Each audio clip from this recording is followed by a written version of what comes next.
Okay. We'll call the Tuesday, March 5th, 2024 Select Board meeting to order.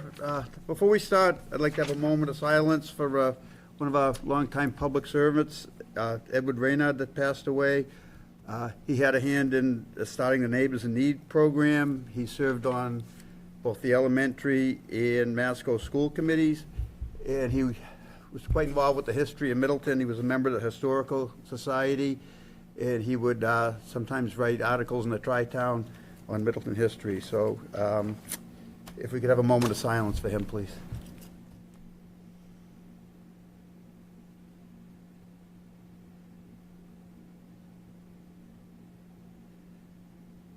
Okay, thank you. And for those interested, the visitation will be Thursday at Mackey from 4 to 7, and a service at Mackey at 10 a.m. on Friday. First on the agenda is warrant 2418 and facilities project 34. Thank you, Mr. Chair. As you stated, warrant number 2418 dated March 7th, 2024. On the payroll side, totaling in at about $788,000, nothing out of the ordinary there. A little bit set aside for snow, sanding, and overtime, given the season. On the bills payable side of things, totaling in at $1,438,000. I did just want to point out for the DPW about $25,000 for the Rubchinook landfill monitoring. It's an obligation, a continuous obligation that over time may evolve. We're continuing to stay abreast of ever-changing environmental regulations. On the police side of things, you'll note a $40,000 insurance replacement of cruiser line. That was the cruiser that got totaled, I'd say about 2 months now. There was a rear end situation. And then on the treasurer side of things, the debt service for the Fuller Meadow roof, which is kind of coming full circle because we're also exploring, as people may have seen in recent meetings, the letter of interest and MSBA process for the remaining portion of the Fuller Meadow roof. That's an important thing for people to understand. It's two, same building, but different portions of the roof. Correct. And we are coming full cycle on that. Did you have a question? No. Okay, sorry. And then for the facilities project warrant, FP 34, totaling in $187,822. This captures the period of time when we're in the home stretch for getting the bid documents out, requests for bids for the subcontractors and the different trades. So you'll see Turva's on there, who's the commissioning agent for the town, which we've discussed, PCA 360, the owner, project manager, In Context Architecture, who's doing the architectural work. They've completed 240 sheets and got them to 99% completion. So that's what's captured within that time period. It went out last Thursday. We're expecting them back in a few weeks. One name that popped up on here that you have not typically seen as HSI, and they're doing our pre-construction survey. So basically, any businesses or residents, primarily residents, within a certain radius of the work that we're doing, because we're going to be compacting and other things on site, we're going out in advance and providing an opportunity, if the resident would like to take it, for us to inspect and photograph their foundation and other items in the house, so that after we do some of the heavy equipment work on site, if they find something pops up on their property, we can definitively say whether or not it was something that was in relation to the work we were doing, or it was a fault in their foundation from 5 or 10 or 20 years ago. So that's really kind of an important piece. Once again, it's optional. But residents should have seen letters hit their mailbox, I'd say, in the last week. So if not, feel free to reach out to our office. And that's everything for now. Any questions on either of the warrants? So I'll move to approve warrant 2418 and facilities project warrant 34. Second. All in favor? Aye. Aye. Thank you. Thanks, Justin. We have minutes from February 20th open session and February 20th executive session. Has everyone had a chance to see them? Yes. Any comments? No? Edits? No? Okay, is there a motion to approve? So moved. And second? Second. All in favor? Aye. Okay, unanimously approved. Okay, Justin, you have some updates for us? Thank you, Mr. Chair. A couple items. The water looping project is ongoing, and to come up the meeting prior, and there was a question raised of whether or not we'd be stubbing out as we made our way down. So I just wanted to confirm that I confirmed with Paul Goodwin, who confirmed with the engineer that they are indeed stubbing out as they make their way through. They're going to be wrapping up the design this spring, and once they have the design finalized, they will be reaching out directly to any residents that are within the range that would be able to tie into that.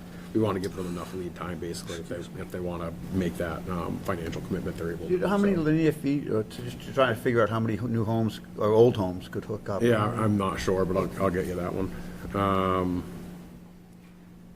So linear feet and roughly in homes. Well, just, impacted. I'm more interested in how many homes, how many stubs. Sure. I didn't know if we could figure it out by the feet. I'll follow up by Okay. email. In relation to the facilities project, so going into the October special town meeting, as folks may recall, we requested an additional roughly $10 million from the taxpayers of Middleton, but in order to get to that figure, we also made some substantial cuts to try to decrease the burden in terms of what we were asking. Little things here and there that kind of add up, but one of them was the EV charging stations. We had agreed, or the building committee had agreed to set aside. We would still run the conduit out to them, but we'd hold off on the actual stations because it was our team's belief that we could go out and secure a grant or some type of incentive to pay for that. And so I'm happy to report we had a productive conversation. Check's not in the mail quite yet, but it looks like we're going to be able to secure $50,000 in incentives to put those charging stations back into the project at no cost to the taxpayer.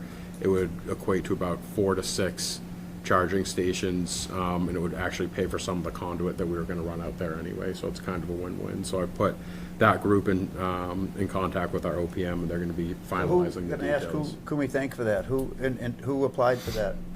It was our team specifically, but through me. okay. So you're welcome. Hate taking the credit, but it was a team effort. So we'll go ahead and follow through with the OPM and try to get something definitive going there. We met with Mike Myers of TEC and Lars Onyem, who's the developer for Villbridge, Middleton, today actually in person for the first time. We've been meeting virtually on and off, but to discuss the MassWorks program and the Mass Housing program, 2 grant initiatives that we've been rolling around for several months here as part of the bigger picture of what we've been looking at is an effort to address ongoing traffic issues all throughout Middleton, not just in relation to that specific development, but everything all down 114. And so in order to do that, it's at the time was our belief and was reaffirmed today that the 40B project on the corner would be an excellent candidate for MassWorks, which caps at about $250,000. Mass Housing on average is $2.5 million. I was going to say. yes, thank you. Mass Housing, which averages at $2.5 million, their cap is actually $5 million. And it would actually potentially qualify for that project as well. So what we're looking at is basically a short-term solution and a long-term solution. So the TIP, or the Transportation Improvement Plan, would cover a much larger part of this project, and the scope for it's much larger, but it takes 3 to 5 years for that funding to actually roll through. So our hope is, and part of the purpose of the meeting today, is to sequence several things: town operations, how long it's going to take for that private investment and the development to occur, when they're actually going to break ground, and when they plan on having occupancy, in relation to the MassWorks grant cycle and the Mass Housing cycle and the TIP cycle, so that the goal is, if we can hit them all at the right sequence, we'll be able to get MassWorks to take care of the Villbridge project in adjacent areas, and just as that's wrapping up, TIP funding would roll in, and we'd be able to continue on through Middleton Square seamlessly. So, That would be the given, perfect scenario. given that across the street from the facility is Memorial Hall that is going to end up becoming vacant, and something will happen with that the town is going to obviously have a significant role in, does that, can that be rolled into efforts around the MassWorks? 100%. So, and I'm glad you asked the question. It's almost like I planted you there. I'm feeding them to you. that is one thing that we're looking at, and it's, if you look at it from the sky, and this actually dovetails with the initiatives Jackie's been working on with Mass Development at Memorial Hall, but if you look at a map of the town center of Middleton, and you highlight the different parcels between what you've seen at Blue Haven over the past couple of years, what's coming down the road with the 40B, what's happening at Memorial Hall, and even if you want to toss in there the fire department and the council on aging eventually moving their properties, and you highlighted all of those parcels, that's a significant shift in the way the town center of Middleton is going to look from, if you looked 5 years ago to 5 years in the future. For a town of this age, of this size, that is a rapid change. And so we're trying to capture all of that at once. And so to answer your question, as part of this mass development process and the mass housing process, we're trying to loop in not just the 40B, but the Memorial Hall project and what potentially could happen, and the timing of that as well, because while that might be, well, definitely it'll be 2 years out before we're fully out of that building, that development will be happening in earnest just as hopefully that first phase of Mass Works cools off. And so we're just gonna keep it rolling is what we're trying to do. And it's a lot of balls in the air at once, but I'm pretty confident that we can do it. We have a good team, so. But actually, with that said, convenient segue, Mass Development was on site last Thursday, the 22nd, and Jackie kindly gave them a tour of Memorial Hall and the surrounding area to help them get a better idea. To date, they've only looked at it from the sky, so this was their chance to really get an idea for the physical space. And I don't know if you want to run the folks through what that entailed. Yeah, that's great. So we had them tour our building from top to bottom. They actually got to see the attic, which Justin and I have not yet had the pleasure of going up to the attic. And we did walk the entire property, the CPA trail, the cemetery, the recreation fields, parking lot, soup to nuts. They were able to take pictures and plans. I want to thank Brad Swanson, who serves as the facilities manager for that building, who also assisted in the tour and providing information. So as an architecture firm by expertise, they started capturing all that data. And they did meet recently with Justin and I electronically as well, and we're looking to schedule with this board a workshop session one day so that all of you can meet the team. They can start to ask questions of you, get your feedback, so that they have that input from you before they do their public input sessions. So we will be reaching out to you sometime this week, probably tomorrow, to schedule a workshop. It would still be a public meeting, but maybe do like a morning workshop one day, like off cycle, a one topic item agenda that we can really focus in on that. I know the board had indicated you were excited to get going on that, and I'm hoping we can do that at some point during the month of March so that they can have their public hearing in April, and have they're going to do an online survey and an in-person planning event, and then come back to this board for a presentation and wrap up the grant from Mass Development by the end of June of this year. So it's Jackie, can I ask a question? Sure. On the surveys that are going out, do they have like a percentage of households they're looking at getting feedback from? Yeah. Because the surveys seem to be very minimal that are sent out in previous issues. Yeah, I can give you a sense. So I know we're close to 200 on the recent Affordable Housing Trust survey, which for a town of our size is actually a really good response rate. I will tell you that in particular for Memorial Hall, we'll be doing a direct mailing to all of the people kind of in that 500-foot area that Justin was talking about with all those critical areas. So we'll do a mailer of letting folks know when the online survey and the in-person input session is going to be, particularly to kind of supercharge participation from the direct abutters, but we'll be getting it out there in as many of the usual methods that we can, so that we can really boost that participation in that area. Good. Would we have the Historical Society weigh in at all, or get any feedback from them, or? We haven't. When we have events like that, I do tend to send emails out to our board and committee list of folks, to every board and committee. If this board wants me to highlight the Historical Commission, I'm happy to do so. I will just say, as a reminder, it is not a historically It's not a Yeah, historical we know that. designated Yeah, we property, know that. just for the public that might not know. But happy to invite them, especially to the input session, unless there's more that you'd like me to do. Sure, please. Thank you. Yeah. But tomorrow I'll send out for a March date, You're gonna send us out like a couple some options. options? Yeah. Great, so beyond that, I touched on it briefly, going over the facilities project warrant, but the RFB did go out for that project, and we're expecting them back on March 21st. And it'll probably take us about a week to sort through them, verify the different figures, and then after that, probably a couple more weeks, sitting down with the contractors, trying to sort out schedules and everything. So that'll put us in about mid to late April. And then, of course, there's an expectation, once that's all kind of buttoned up, to hit the ground running and start pushing stuff around there in late April, early May. So, Yeah, have they scheduled the demolition of the clubhouse building?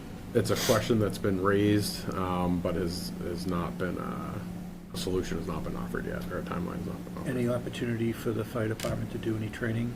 Oh, I don't even, has that come up historically throughout the They process? actually didn't ask about that building, which is surprising. 'Cause usually they get pretty excited about that. We'll ask about that too. What, is any of the new buildings going where that building is, or is that going, what's going in that exact The spot? Do you know offhand? septics. Septic? Yeah, so it's just the septic that's sitting at the front of the two buildings, but towards the closer end of the site to 114. So the face of that building that's going to be constructed there is actually going to be behind where the clubhouse is right now, correct? Significantly Yeah, so. so it's Yeah. actually almost on the final green, the 18th hole green. And we are still storing some items in that building, so we're gonna have to Correct. coordinate moving those out as well. I think we have some things back behind the maintenance shed too that are potential surplus, I know too. Yeah, I don't know if it's, you may be planning to list those, I don't know. The clubhouse is empty. It's just the sheds to Yeah, the the shed left-hand garage. side. Yeah, that behind have the shed, there's storage. some vehicles and. Yeah. Any other questions on that one? All right, so we'll keep you posted as things come in, but at this point, it's really just hurry up and wait for March 21st. I met with a representative from the Massachusetts Office of Business Development today, just to talk about some potential partnerships and opportunities in Middleton. You know, as I've seen it, I want to pick the right words for this. So I think depending who you ask in town, they'd say there's been like plenty of development. But I think it's not so much taking areas that are undeveloped and trying to build them up, maybe looking at areas in town that are underdeveloped or underutilized or don't really quite have a plan yet. So like a low-hanging fruit, for example, would be like the glue factory at the end of your street, or just, you know, parcels like that that are kind of forgotten and kind of sit there.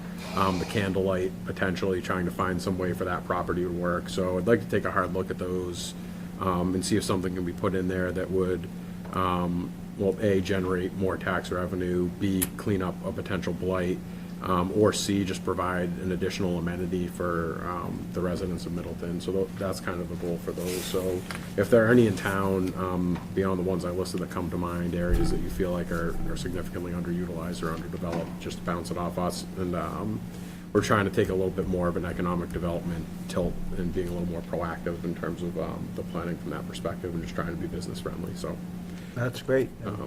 Very good to hear, yeah. thank you. And then beyond that, we had a meeting today with our partners in the Tri-Town from Boxford and Topsfield to talk a little bit about the Masco capital budgets and how that would work between the three communities. So our treasurers were there, and also a couple other members of our team. And as you know, when you're splitting some of those costs between three communities, the logistics of how you actually do it can get kind of complex. So we're just trying to get ahead of that a little bit. And the three of us will be meeting hopefully with Dr. Harvey sometime next week just to talk about some specifics. That's everything for now. Any questions from anybody? Nope. I just want to remind folks that the polls are still open till 8 p.m. So if you haven't been like your almost 1,300 other fellow town residents that have voted, you still have a couple of hours to come and vote, or an hour and a half to come and vote. Thanks, Costa. Okay, we have public comment. Does anybody In the audience, want to make any public comments? No? Okay, seeing none, we'll move on. We have a couple of appointments we're going to do now, and a planning board one we're going to do later with the planning board in session. The first one is Cultural Council. I think we have one applicant, Joanne Plord. I don't believe she's here. She confirmed she would be here. We told her 6:15, so. Okay, so we can put that on hold. I believe the ICDRC candidate is here, Peter Graziani. Yes. Okay, if you could let us know why you want to be on the IRDC. Just to help out, give, You can stand up to the mic if you want.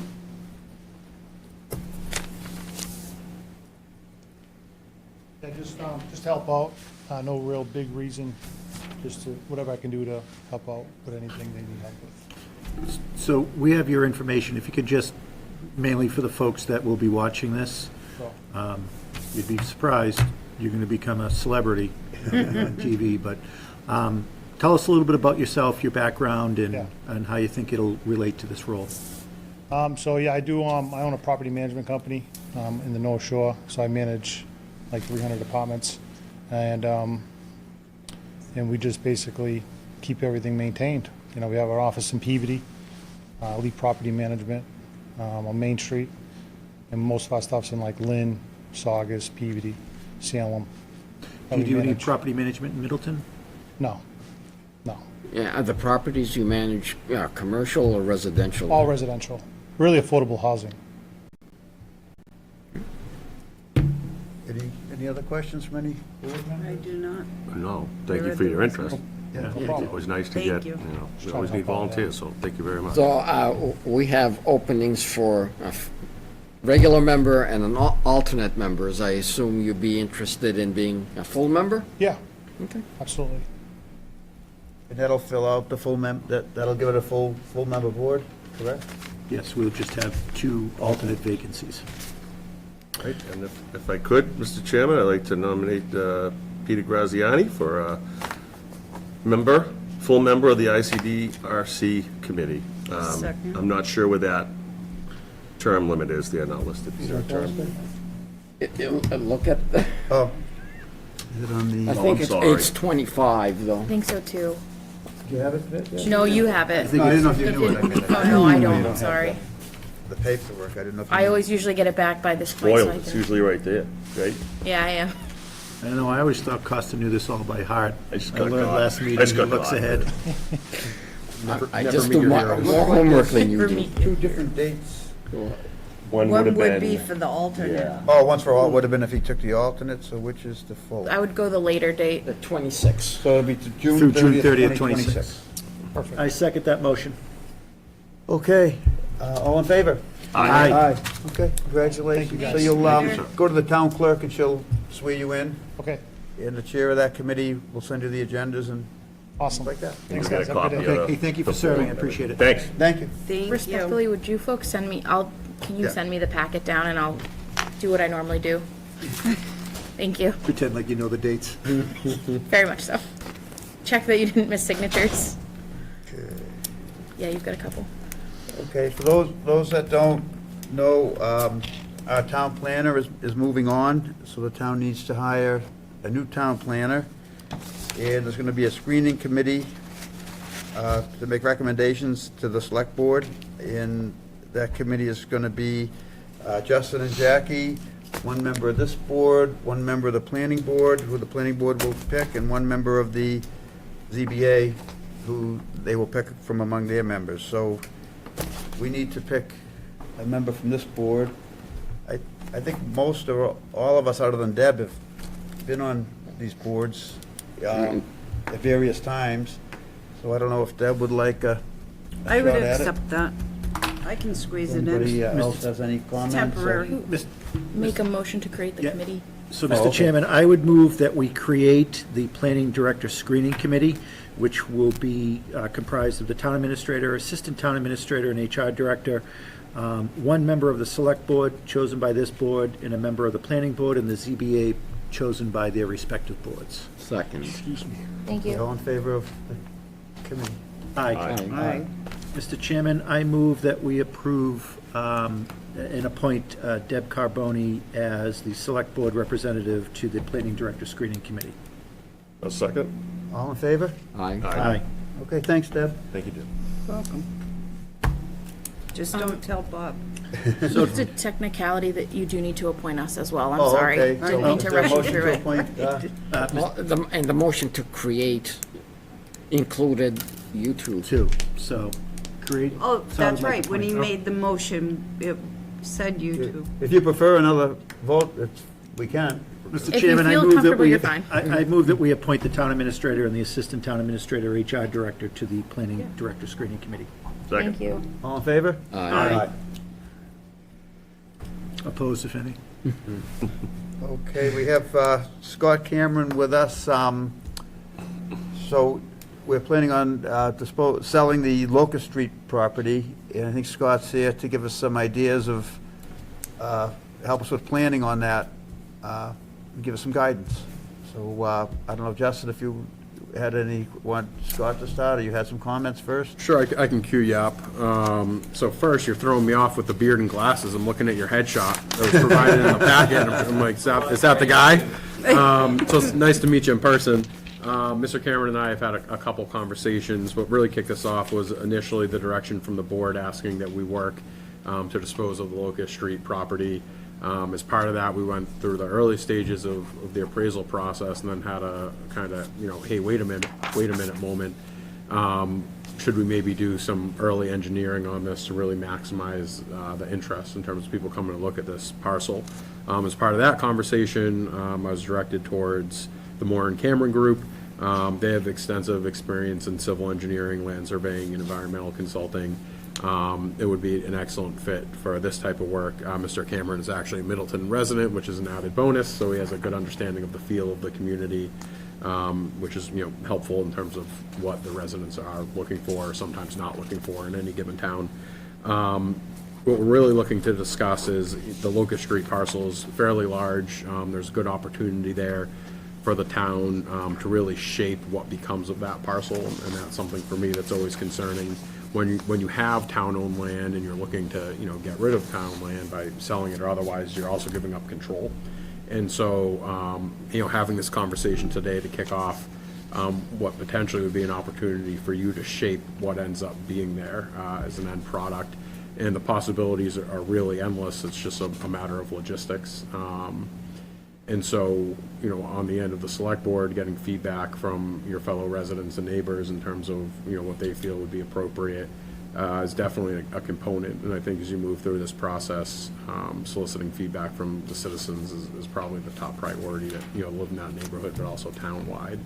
But when we talk about, the possibilities, I think from the simplest thing to the most complex, having a professional like Scott in the room is certainly helpful. So, with that said, please give us your wisdom and knowledge on the topic.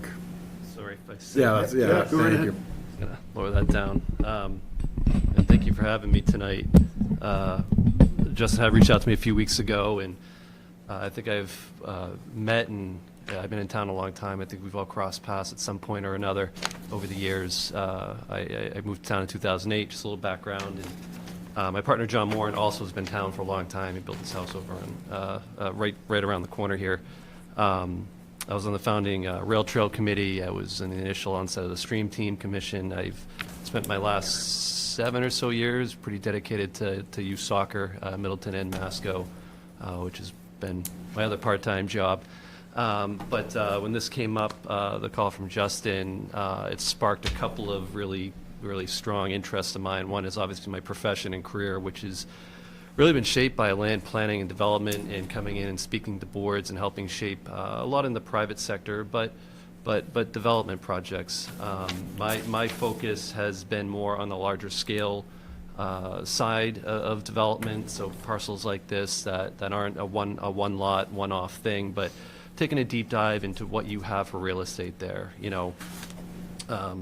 making sure that if you are selling it, just like any other person with land selling it, that you're getting the highest and best value. And in this case, because it's public land, it really needs to serve what's best for the community. And there's a balance there. So some of the things Justin and I talked about and why I'm here tonight is to really, get your feedback if I'm going to put together, a contract and propose services that I can bring to you to help you shape this process of disposing of this land, which selling this land is what you're doing, right? What can I do? And there's all sorts of levels of engineering and surveying and studies and things we can do. My recommendation in just trying to keep some costs in check and keep it at a level that's going to get you some more information, but not break the bank is to start with some more basic conceptual land planning exercises. And really, it's how many do you want me to look at, and what do you want me to look at? I typically will always like to do a walk of the property. I'll get out there in my field gear, not this, and get out there and poke around and look at geological landforms and wetlands and the forest canopy and get a feel for the soils and what we might be looking at out there. I'm pretty familiar with the town in that area anyways. That's going to give me a good sense of any possible constraints from doing something with the land. Presumably the highest and best value is going to come as not leaving it as forested land. So there's going to be some sort of development that would be implied with that purchase, unless somebody had, the ability to meet the highest and best value and just want to keep it as woods, as some estate. But those buyers are rare. And then typically we would look at, I would look at a by right, so your conventional subdivision, road, form, it's scripted, by zoning, what can you do? Effectively go in, ask for approval, and that's that. It's very linear. It's basically the baseline value of the land. There's also looking at other options like more of a cluster type of development or an elderly housing type of approach to it. And then the other option would be looking at alternatives that might not currently be in the zoning, but something that you might be thinking of in the future, or something that might have a better value to the current needs of the community, maybe a different housing type or whatever, or density or whatever that is. So I'm really at your disposal to do as much or as little as you need to feel comfortable. When I talk about plans, we're not going out and doing a full survey of this real estate. It's going to be expensive. I don't think that's a good step to take right now. We're not talking about engineering a project. You're not going to go out and build this. These are mostly desktop exercises that we do. It's using, the 20 years of experience in here and the planning and creativity in shaping things. And is it perfect the first shot? Not always. You're probably going to have some feedback and we adjust, but it's trying to get a realistic look at what could be done here.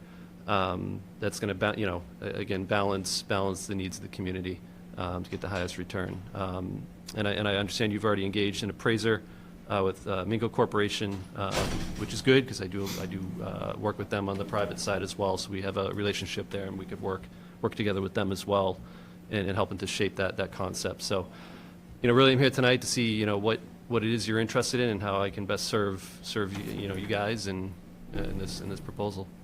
When every conversation I think we've had about disposing of this property has been with the understanding or expressly stated that it would be sold under the current zoning.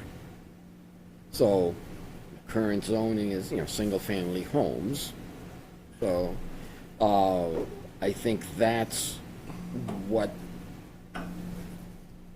when town meeting gave us permission to dispose of this property, I think that was the understanding at that time, and that was several years ago, and whenever it's been talked about, that's what it's been, talked about.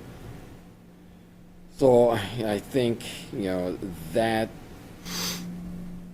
for me, that's the process of what you would do is, how many conventional, subdivision lots could you put in there, and that's what someone would, looking at it, that's how they would respond with a price, in an RFP process.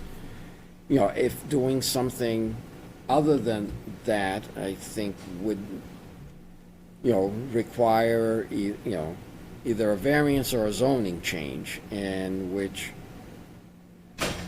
I'm not sure how likely either one would be, and I don't know what the impact on economic value might be. Yeah, I mean, I think the problem is releasing an RFP for calling it the disposition of the land sounds like we're throwing it away, the sale of the land. It would be very hard to make assumptions that, let's say, some type of cluster or different type of development was put there, still residential, still keeping the character of the community, maybe a component that included a lot or two or a unit or two that was affordable, would require some type of approval by the zoning board of appeals. And what we don't have the authority is, here's our RFP, and, you know, we'd love you to do this, this is what the town's vision is, but you still got to go before the zoning board of appeals to get such an approval. But I think what would be very helpful to understand is, to Costa's point, we've been assuming X number of lots as zoned, this is what it would look like, the appraisers are going to appraise as such based on raw land and so forth. But I'd like to see some opportunities that may have an effect on our housing stock in a positive way of some affordability. And maybe some, I'm going to veer way outside of my lane and probably use the wrong terms, but some type of cluster and/or village type zoning that, build out that may still keep the character of the neighborhood, but I think have a more positive effect on the ability to have some units that are more appropriately priced. I guess we could sell this tomorrow and have 14, 16, 4,800 square foot colonials built there. Well, you know,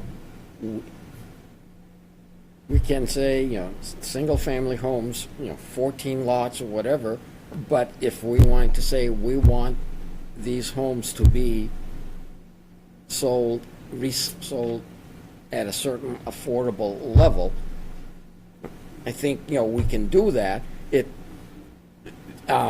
depresses the value of the property. Of the property. Unless, you increase the number of units, which right, we can't exactly. do. right, but could be done, it's not impossible for it to Well, be done if the but we town- can't do, but I think it would be important to understand that if that was done, what would it look like? Right. And that's what I'm trying to get to. And I would want to see if something like that was done. Personally, I would still want it to be single-family lots where people have home ownership to attract families, you know, let it be, you know, if you change the zoning from 1 acre to half acre and could do twice as many homes, then maybe it'd be economically feasible to build less expensive homes, something like that. But I think we need some affordable single-family homes. We don't need more condominium developments. or more- Yeah, I'm no. not proposing. No. it's Single-family apartments, homes I with think home ownership of the Single-family lot. homes and affordable single-family Right. homes. And That would be- this is where I talk about the big A and the small A Right. on affordability. Right, right. And the only way to probably accomplish that would be some kind of zoning change or variance that would allow for smaller lots to make it economically feasible, maybe to build 1,800 square foot homes that could be affordable instead of 4,000 square foot. Remember when an 1,800 square foot home was a big home? I certainly Remember do. that? I certainly do. Would it, through the chair, would it be helpful for you as part of this process to understand some of the tools that could be at your disposal, both locally and a state level, for something like that, so that you have a better understanding of? Absolutely. All information is good. Yeah. Anything that you can provide is good. Sure. Yeah, more information is always good. So I don't view this as we're engaging you and the appraiser to make sure that, now, don't get me wrong, we have a fiduciary responsibility here to make sure that we're getting the highest value possible. But I For also- what we want. For what we want. But I also think as important to this is understanding the options to understand what we think is the best option for the town in terms of increasing our affordable housing stock, big A, small a, but also utilizing that property in a way that is going to have a very positive effect on the town and attract opportunities for folks that are looking to either downsize or young families that are looking to, maybe we're raised in this town and looking to start out home ownership in this town. Those are the things that I think we have a really great opportunity to do. And in the end, because of maybe an inability to actually have an effect on zoning or anything else, it may just be 14 single-family homes as by right.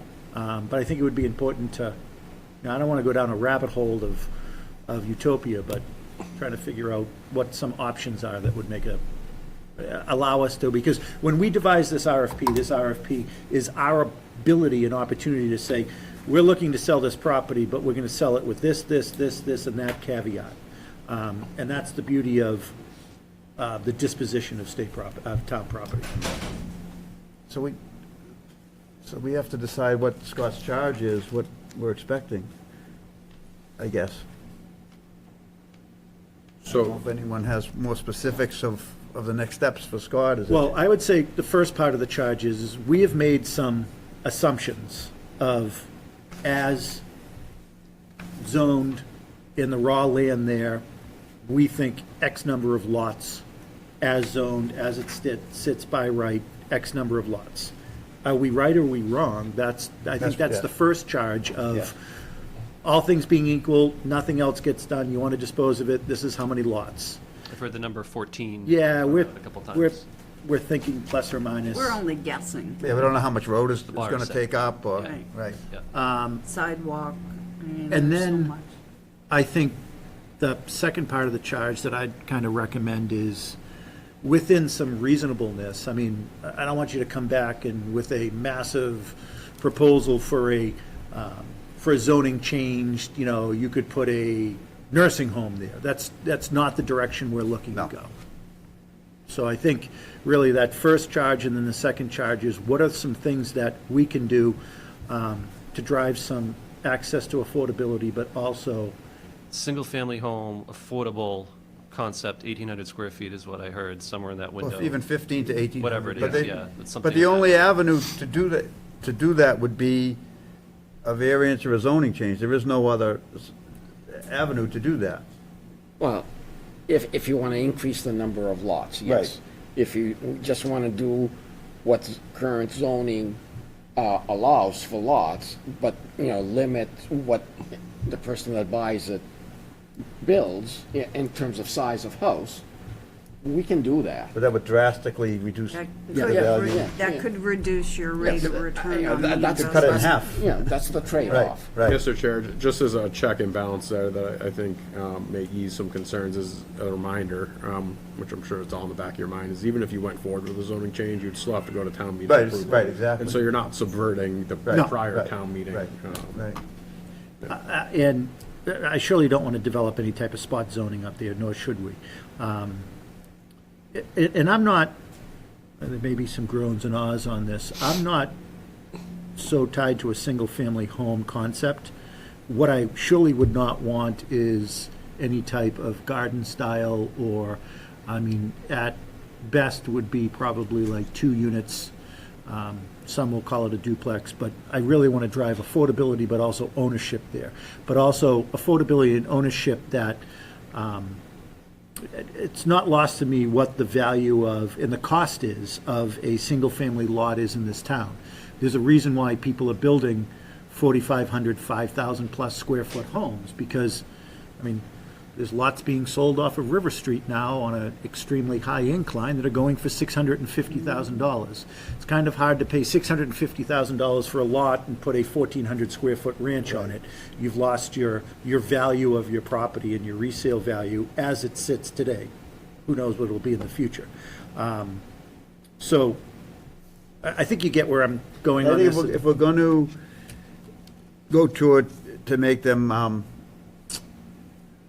homes that that are affordable, I think we have to try to attract young families. I think that would be my goal, to attract young families. So I think there's 2 groups that are, this is probably going to be part for a later agenda item, but that we have some significant need in. It's young families and folks that have been raised in this town that have zero ability to remain in this town, You've heard me ad nauseum talk about both of my kids, 25 and 22. Neither one of them will be able to afford, in the not-too-distant future, any ability to buy in this town. So there's that, and young families that are looking to enter the town. But I also think it's those that are looking to downsize and retire in this town that right now, there's not a lot of options for that either. And not people that are sitting in a 5,000 square foot home looking to downsize. People that are, I mean, what did we talk about last week at a meeting, 2 weeks ago? The average price value of a home today in Middleton is $935,000. That's the average price in this town, which means a lot of people that are struggling to continue to remain in this town are, their downsize means they're leaving this town. But you- People you that have could- been you here for could- generations. You could say that those people have a $900,000 house to sell, and there's plenty of condominium options in town. Well, that I you would could say own there, I would for say half there's of that. some, there's really not a lot of options in town condominium that are under 939,000. Oh, yes. There's some, but not a lot. Not new maybe, but But I'm just existing. saying, I'm saying that this project or this land is not going to solve this issue. It's going to be the Right. first small, minor step in the right direction that may pay some dividends. But what I'm saying is there's two groups that I'm most trying to focus on. It's the young, new families that are looking to either remain in this town or enter this town, and those that, and I think we're making a big mistake if we don't also realize that the second group of folks that have raised their family in this town, and it's becoming somewhat unaffordable to remain in the town. And it's great that they have a value of a property they're sitting on. That's a value that only affects if they sell, but the ability to downsize and move into something that's more manageable, we're losing them. They're leaving this town. That's the I don't think reality. those people are gonna go and buy a brand-new unit. They're not gonna, I just don't think that, what we're talking about on this agenda item, I don't think that's not the person I would hone in. I would hone in on the young, trying to get young families to move into Middleton, or maybe people that grew up in Middleton that have started families and aren't living in Middleton because they can't afford it, that might be able to come back and bring their families. Those are the type of people that I would like to steer to. I think that person sitting on a $900,000 house that wants to sell it and downsize has plenty of options I think it already. depends on what direction we take, if it's not just going to be 14 single-family lots. And So I think that the question is, do we want, how much we want Scott to explore? I think that's. And I can put this out there too. You know, we can do it à la carte as well. We can set, we've heard conventional, we've heard maybe some sort of a affordable capital A type of concept here. You know, if we get down a path and we're providing tools and resources and you're educating yourselves on what you can do here, you might want to look at another option. We can address that then. You know, but I think I would recommend we start with what you know you want right now, and we can go from there. It's an education process as well. I mean, that's what this is for.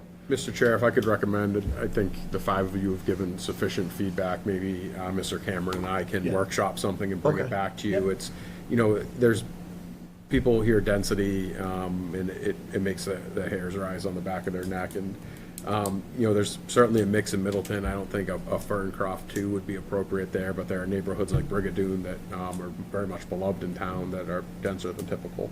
And so maybe there can be a balance struck somewhere in there. So if that's agreeable to the board. Absolutely. I agree. Thank you, Scott, for coming in. We appreciate it. Thanks for having me. Thank you, Scott. Enjoy your night. Thanks, sir.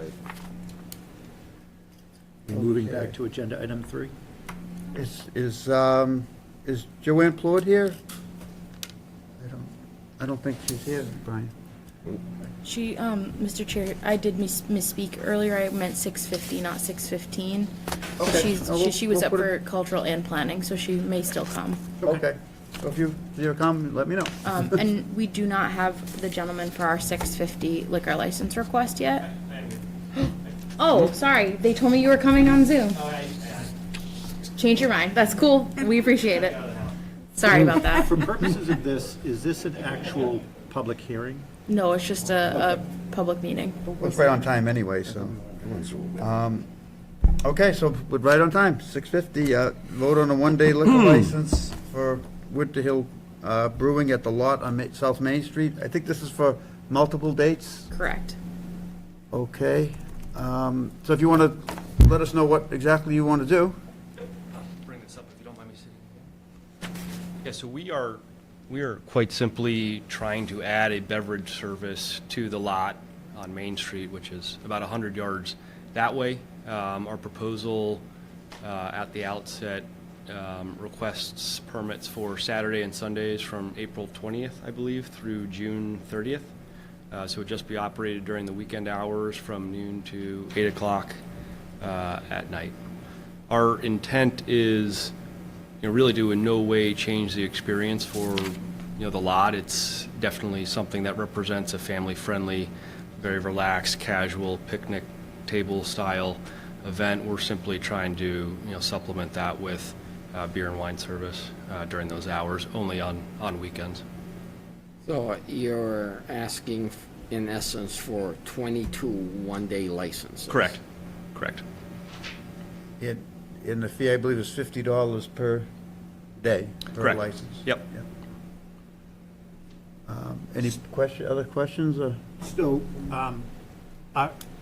just so everybody's clear, including those in the audience and those at home, you're here for Winter Hill Brewing, or you're here on behalf? Correct. I own Winter Hill Brewing. Yeah, okay, got it.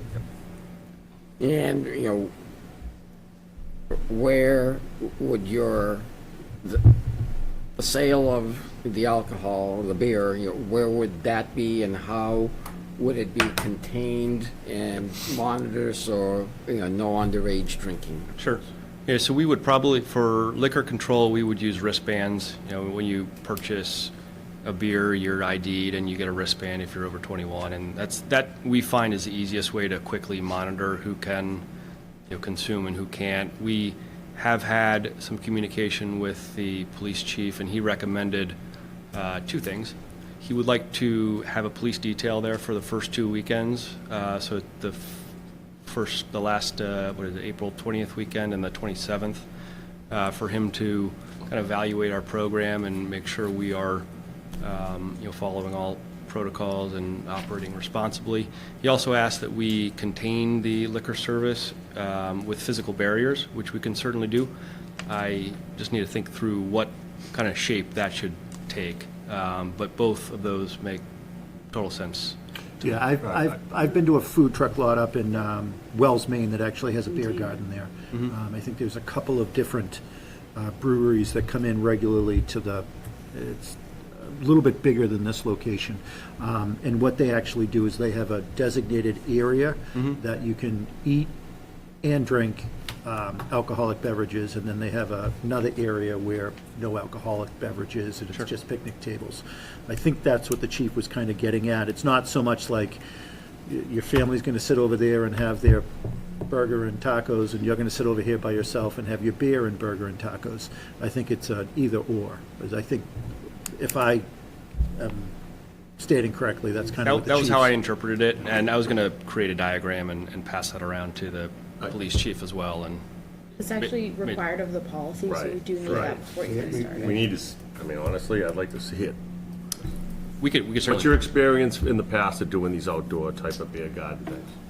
We've probably done, at this point, over 100 individual days in probably 8 or 10 municipalities. We've never had an issue. We've had, we've done a concert series at Boston Town Hall that had 2,000 people. We've had, if it rains, you get 5 people. You never know what you're going to get. This will be a different scale than Boston City Hall, but we've never had an issue. You have to operate them conservatively, so you put more bodies on it at the outset than you might think, because there's nothing, you've got to operate it responsibly, and there's nothing permanent about one-day licenses. I'll have to come back in a month or two, and you'll ask me how it went, and if there were issues, you'll certainly call me on them, and put a stop to future licenses if it doesn't go smoothly. So I certainly understand the need to operate it, very responsibly as a vendor. How many? We don't want it to be obviously restrictive to a, penalty box size, but I don't want people roaming around the whole. Sure. I mean, I understand it's, it's on the weekends and it's reasonable times, but you know, this is gonna be the, you know, the first time there, I just wanna make sure that, you know. Sure, I understood. appreciate that you have that background and that experience of setting those parameters. Understood, yep. And it'll be you and one other person, or two other, how many people, employees or people? Depends a little bit on volume. Certainly the first 2 weekends, we would have more people there. Everyone would be tip certified, which is the certification that you get if you're, you know, like, that's not a licensed bartender, but you've gone through a course which kind of goes So on the through first do's and weekend, don'ts. how many people are you planning to have there? I would say 4 with a couple on standby and the You'll be event. there yourself, or no? I would be there, yeah. And what would the menu consist of? Is it all tap? Is it can? Is it both? It would be Is it- cans to start because it's a little bit easier, but maybe move to draft at some point. I really don't see it, this is maybe a little bit pessimistic, but I don't see the addition of alcohol service to the lot dramatically changing the experience or capacity. I think it'll be a nice thing to add, and I think it'll be, you know, additive to the experience, but I don't, you know, I would be surprised if it dramatically changed what they've seen previously in prior years in terms of foot traffic. Agree on that. And we understand this because of the parameters of the license, but just so it's clear for the public as well, this will be a license for the consumption on premise. This won't be somebody's going to come in and get cans to go or purchase like you would go into a package store or other items like that. Correct. Yeah, and we understand that. That was more just for the public. Who will monitor that? So that someone's not walking off-site with, Our team. Yeah, Our okay. team will, we would probably have a floater, and it depends on how many people are there, but we, you know, everyone from my team would be tip certified, you know, on site. We would have a manager who would be in charge of the day, and if there's an issue, I would get a phone call if I'm not there, or it would be monitored very closely. And for me, this is not much dissimilar from when we've had some pizza and sub shops in town that have gotten beer and wine license, where the message that we clearly stated, including one that actually had outdoor seating, was, you know, we were going to be very firm in ensuring that alcohol wasn't leaving the premise, and that it was done in a responsible manner. The same concept here. So, you know, there may be somebody that's going to pull in and grab 2 burgers and tacos to go. You know, we're going to hold your feet on enforcing that those that are coming into the beer garden are consuming in the beer garden. Sure. Understood. Yeah, look, just to say it, these licenses are a privilege. They are by no means a right. So I want to come back in a month and say, you know, there's been no issues. Hopefully you'll all, you know, visit and see the same thing for yourself. But that's how I view these licenses. So, do we have a meeting on May 7th? It's good. There,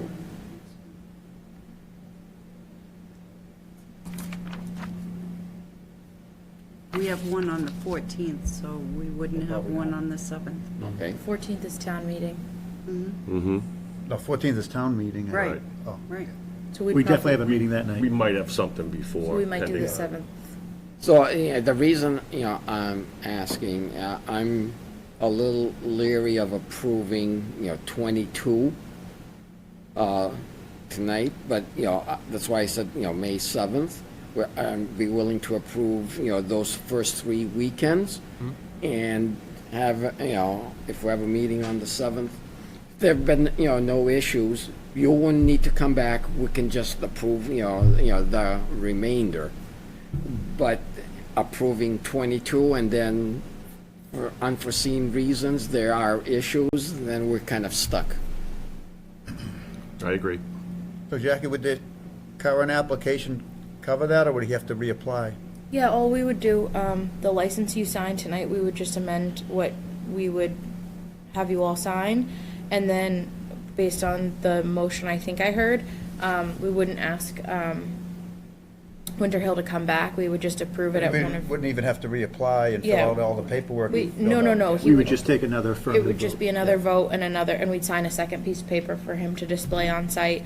And if the board likes, I know the chief indicated he would do some follow-up, so we can certainly have the chief provide follow-up and have follow-up from you, if anything, ahead of whenever that vote would be. So I think the trepidation, well, not so much trepidation, I think the reason for what my colleague is stating is, we've had one request last year for a one-day license. I think it was over one weekend. That happened at the lot. If I remember correctly, it wasn't even the best of weather. That was me too. Oh, that was you? Yeah. Okay. Yeah. I'm back. Yeah, so, welcome back. And at the time, I think we didn't know what we didn't know. And we've since, because normally in the past, one-day liquor licenses were, somebody was doing a fundraiser at a location that didn't have a liquor license, and they wanted to be able to have beer and wine at the fundraiser. And part of that was selling the beer and wine as part of the fundraising. That's really was the extent in the past. So I think since then, we've kind of taken a look, along with our police chief, of some of the items that are different in this application for you than it was last year, i.e., the designated location and others. And we actually amended our rules around that to prepare. So what I did learn from the first license, which now I know it was you, that there weren't any issues. So, I mean, I'm hoping on the March 7th, May 7th vote, it's just going to be another continuing vote on that. But I think we're still learning here. This is, Sure. Yeah, totally reasonable. yeah, we're not Boston. Yeah. Who would make the decision on week 3 whether police detail is necessary or not? I'm gonna defer to the chief on that. But the chief would have the say to demand it of him? That's Well, I think that was kind of the agreement already, which was the first 3 weeks, he was asking for 2 weeks or detail. 3 weeks? I think 2 weeks. I would say, I understand the police detail up front to monitor. I will tell you that the cost of the police detail will be in excess of the revenue we generate from these events. So obviously, if there's talk about extending that, we probably wouldn't be able to. I think the reason for the chief wanting this is we're really unsure what's going to happen here in terms of volume and size. You're probably very right, it's not going to have a huge effect on the volume there. I think there's going to be somebody that's going to go to the lot because they've heard about it, have gone in the past, and they're going to go, oh, they have beer here now. Or I'm going to have, I'm going to have an IPA along with my tacos. I don't think this is like the beer gardens that pop up in Boston that are, destinations of folks going on a weekend to go beer garden hopping. I don't think that's going to be the case here. And I defer to the chief on this, but I will tell you, I think the chief is cognizant of the fact that you just brought up as well, both cost and structure. And I think the reason why he was doing this was just to make sure that, at least for the first 2 weeks, things are. Sure. Understood. And that's why I wanted the first 3 weeks, the 2 weeks with a detail, then a weekend, without a detail. And if there's still no, issues, then, it's much easier, than to give you the remaining things that you asked. Okay, I just wanted to make sure in the decision of vote, it was clear that if the police chief says there's a detail needed, there is a detail. I didn't want to give the license and not have that be, if we gave the license and didn't say that. Right. He's got the that was why I asked, how is that process going to happen? So I guess that would be in the motion, I guess. Should be. I have one question. So you have, part of the packet contains 2 on-premises tip certified cards. One of them is valid till 26, one expires this St. Patrick's Day coming up. So Yep. I don't know if you're, We'll have, everyone it's will be on active. Bertram. Yep. I've been telling Bert that for 2 months. I'll bring it up. Is that you? That's not you. Not me. I mean, that's the law and regulations anyway of ABCC. You have to be tip certified, so. All right, is there a motion? So I'll move that we grant 6 one-day licenses for April 20, 21, 27, 28, May 4th, and May 5th, with the first 4, the April dates having a police detail per the police chief's recommendation. After that, whether a police detail is needed or not, it's for the police chief to determine.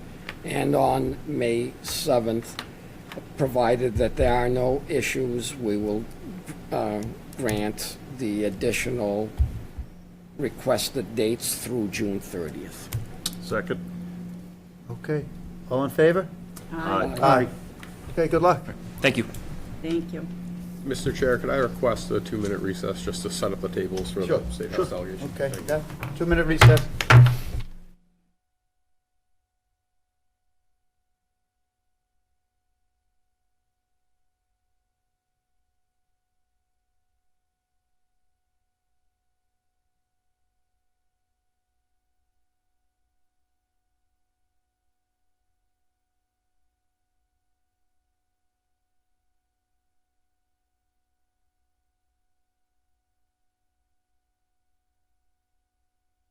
Planning Board with us, Chair Brian Carroll, and Jason Bernhardt, and Lisa Sheehan from the Planning Board. We're going to do a joint appointment for Planning Board alternate, and then we're going to talk about some zoning amendments. So for Planning Board alternate, David LaBelle, I believe, is here. And we have another candidate, Joanne Plourde, who I think is not here. Excuse me. So that'll make it kind of easy, I guess. Okay. So I'd like to ask David just one question. I always ask this when we appoint alternates to the planning board. If in the future a opening opens up on the planning board, would you consider running? Without a doubt. Thank you. Okay, if you want to come up, David, and, Just one more question Yeah. that I always ask of planning board, at least when we appoint, and I ask the same thing of the zoning board of appeals. Are you involved in any development or? I'm not. Oh, okay, thank you. if you I want always to ask it. come up and let us know why you feel you want to be a member of the planning board? Yeah, absolutely. So my name's Dave LaBelle. I've been a Middleton resident for probably 24 years now. I've obviously seen a lot of changes take place within the town, and I have some, time available, and I think it's just a good time to get involved in the community and, stand up for the residents in town. Any questions from the planning board? Thank you. David, I read your application, and it seems that you have development and contracting experience. Can you tell me what kind of projects? Yeah, so I have a business in town. It's Middleton Well and Pump. So I'm a contractor, service customers that are on private well systems, water treatment systems, well pumps, stuff like that. So been doing that in town since probably 2006. Okay. What do you think, being on the planning board, you could, excuse me, bring as your knowledge to the planning board of the steps that we're going through now with our zoning and our reconfiguring and? Yeah, I mean, it definitely in my with my business, looking at plans and setbacks, things like that. I think, it's important when building houses that, if they have so many bedrooms, that there's a septic system designed, because all of Middleton is on septic systems. You have, town water, you have well water. Those are all things to consider as far as part of the process. Okay. How familiar, have you read up anything about the new MBTA Communities Act? I have, yes. And off the cuff, what's your opinion of it? So my opinion of it is, if you're looking to have, additional, development on properties, is it, first of all, is the lot, is it designed for that capacity, right? So if you're going to be adding on, an additional structure and adding bathrooms, adding rooms, is the lot going to be, is it going to be sufficient for that? Do you have questions?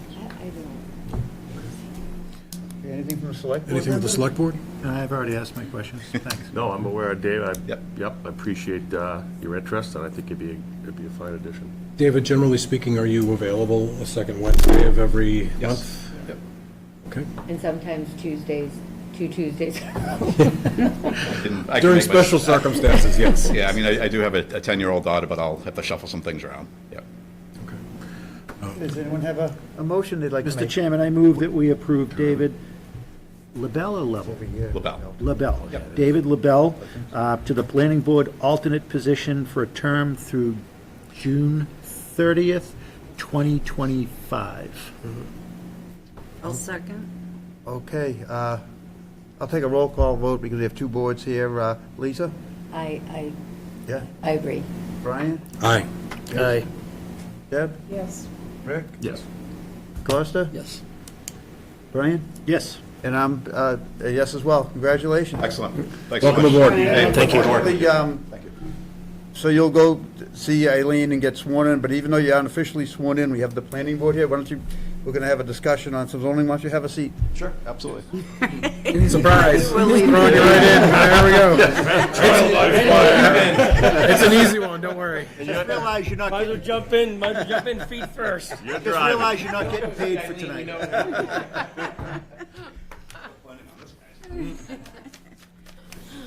You had time, right? I When we're mean, on schedule-wise. So we have, also have the planning board here to talk with us about some zoning amendments, two zoning bylaw amendments in the MBTA Communities Act. We have State Reps Brad Jones and Sally Kearns here with us to talk about the MBTA zones, and we're expecting Bruce Tarr. So maybe start with the other ones first, and we'll wait for Bruce Tarr to talk about the MBTA. Very well. So with regards to the ADU part of it, we have decided that at this point, it probably ought to be tabled for at least 6 months. And we say that simply because we really need to see how this MBTA thing is going to shake out.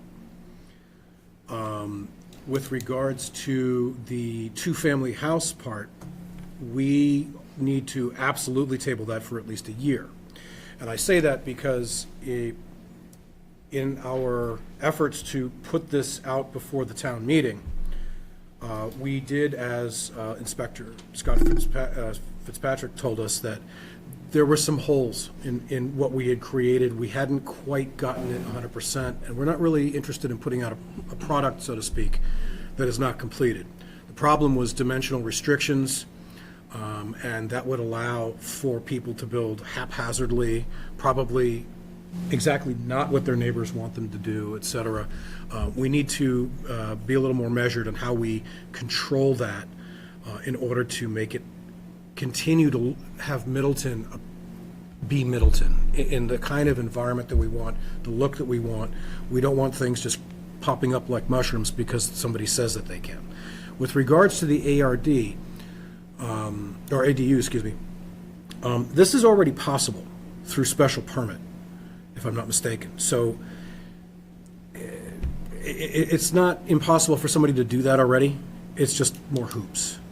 And as far as I'm aware, the legislators may well come down with a rule that basically forces towns to allow ADUs anyway. This is what I've heard from planners, what I've heard from other people. I don't have firsthand knowledge of this. Perhaps we can get some feedback on it. Right.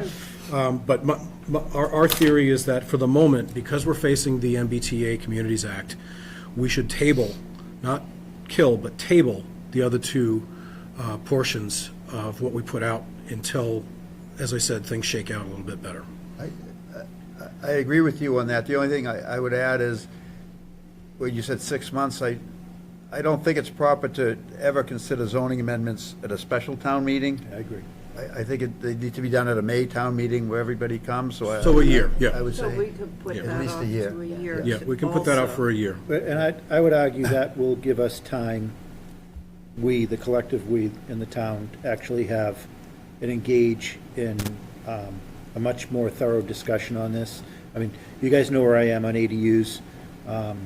And Brian, we're right there with you. Yeah. But the problem is, as I think you're trying to say, that there are differing not only opinions, but understandings Well, within the town as to what that means. I think it's Definitions. opinions, definitions, and Definitions, yeah. understandings, but I think Clarification. in anything that's going to be successful, there has to be buy-in. So what I'm hoping is, if this is going to come back, let's say at next May 2025's town meeting, that we can actually start a dialogue of this well in advance. And I think that's always the hope, especially when it comes around planning and zoning issues. More often than not, it ends up the big rush right at the end, because there's a process. And in between your board and others that will weigh in on this, are busy doing their day jobs of the regular work that the planning board and the zoning board of appeals and others do. So, and I think there's some venues that we can expand upon this, from the Affordable Housing Trust Committee to other opportunities to hold some public forums, the work that MEPC has been doing with the Affordable Housing Trust, but also just engage in some community forums on this. I actually spoke to someone about a week or two ago that is going through the process for an ADU. It is getting it approved, and was explaining to me the difference it's making for their family, and didn't realize that there was a possibility that there was going to be some potential change under this article that would have allowed it by right. It wouldn't have affected their ability of wanting to do it, but they didn't even know that it was allowed by going through the process today. So I think there's an opportunity to do a lot more in terms of public communication on this, and then make it a two-way. Your board plays a role in that. I think this board should also play a role in helping to convene that. And I'd be happy to do so. And as three of us in this room are on the Affordable Housing Trust Committee, I think there's an opportunity for us. And it's not that the ADUs or even the two families is about affordable, but it's about what I was ranting about 15 minutes ago, which is just finding other opportunities for us to increase affordability in town. And just for those watching, explain they're probably wondering, what is an ADU? Yeah, so Additional, Yeah, no. an ADU is an Just say it. additional dwelling unit. So, for example, if you have a 3-4 bedroom home and you wish to you wish to downsize because you want to give your children and their children the home, but you don't want to leave Middleton because you're in your, say, late 50s, 60s, whatever. Now that ADU, additional dwelling unit, can be attached to the property, and you can live there while your children raise your grandchildren, or what have you, in the larger property altogether. You incorrect don't term, have but to- everybody refers to it as an in-law apartment. Yes, Incorrect term. but- in-law apartment, yes, basically. And you actually hit it spot on before about rushing towards the end. The honest truth is that in trying to execute our duties by executing what's in the master plan, which everybody voted for overwhelmingly, if I'm not mistaken, we were charged with, finding ways to add housing in whatever fashion, especially preferably, ADUs are affordable, whatever. But when some of our board members got onto the Affordable Housing Committee, that added pressure for us to do that. And then we said, okay, fine, so let's try both of these. That way we can try it two ways. But the timing was such that all of a sudden, while we were in the middle of that, the MBTA Act came out. And we said, well, wait a minute, this is going to be, doubling up on some of the same things possibly. And that's probably why we missed out on the dimensional restrictions and so forth. But Okay. Fair enough. Okay, so it sounds like those will be a future discussion, so I think we'll shift over to the MBTA zoning. So the reason that we asked Brad and Sally here is to try and figure out why on earth the legislature would enact something like this. See, you have a town like Middleton that has no MBTA service. We're working hard to get to our 10% affordability on our own. We're going through approval with for a 40B that we're working with the developer, and it likely will work out to be a nice project when it's done. We have an affordable housing trust working on other things that you've just heard, and then this falls out of the sky from the legislature to put this extremely dense zoning, and we're just wondering, what was the thought process, and why would you include towns that have absolutely no public transportation whatsoever, and you say you're tying it to the MBTA? So maybe you can enlighten us. Either one of you wants to go first. I would only say, I think it's tied to the MBTA just simply because of a historical connection that goes back. I've actually been asked to research because North Reading's in the same situation. As I don't recall if Middleton was one of the old assessment unserved. So originally. we were one of the original, like, 14 fringe communities. Changed in 97 or 8. And, yeah, changed, 99, I think, under Salucci, when we changed the funding Forward funding. mechanisms a little bit. So I think it just goes back to that. So in all the towns, Linfield's in the same situation.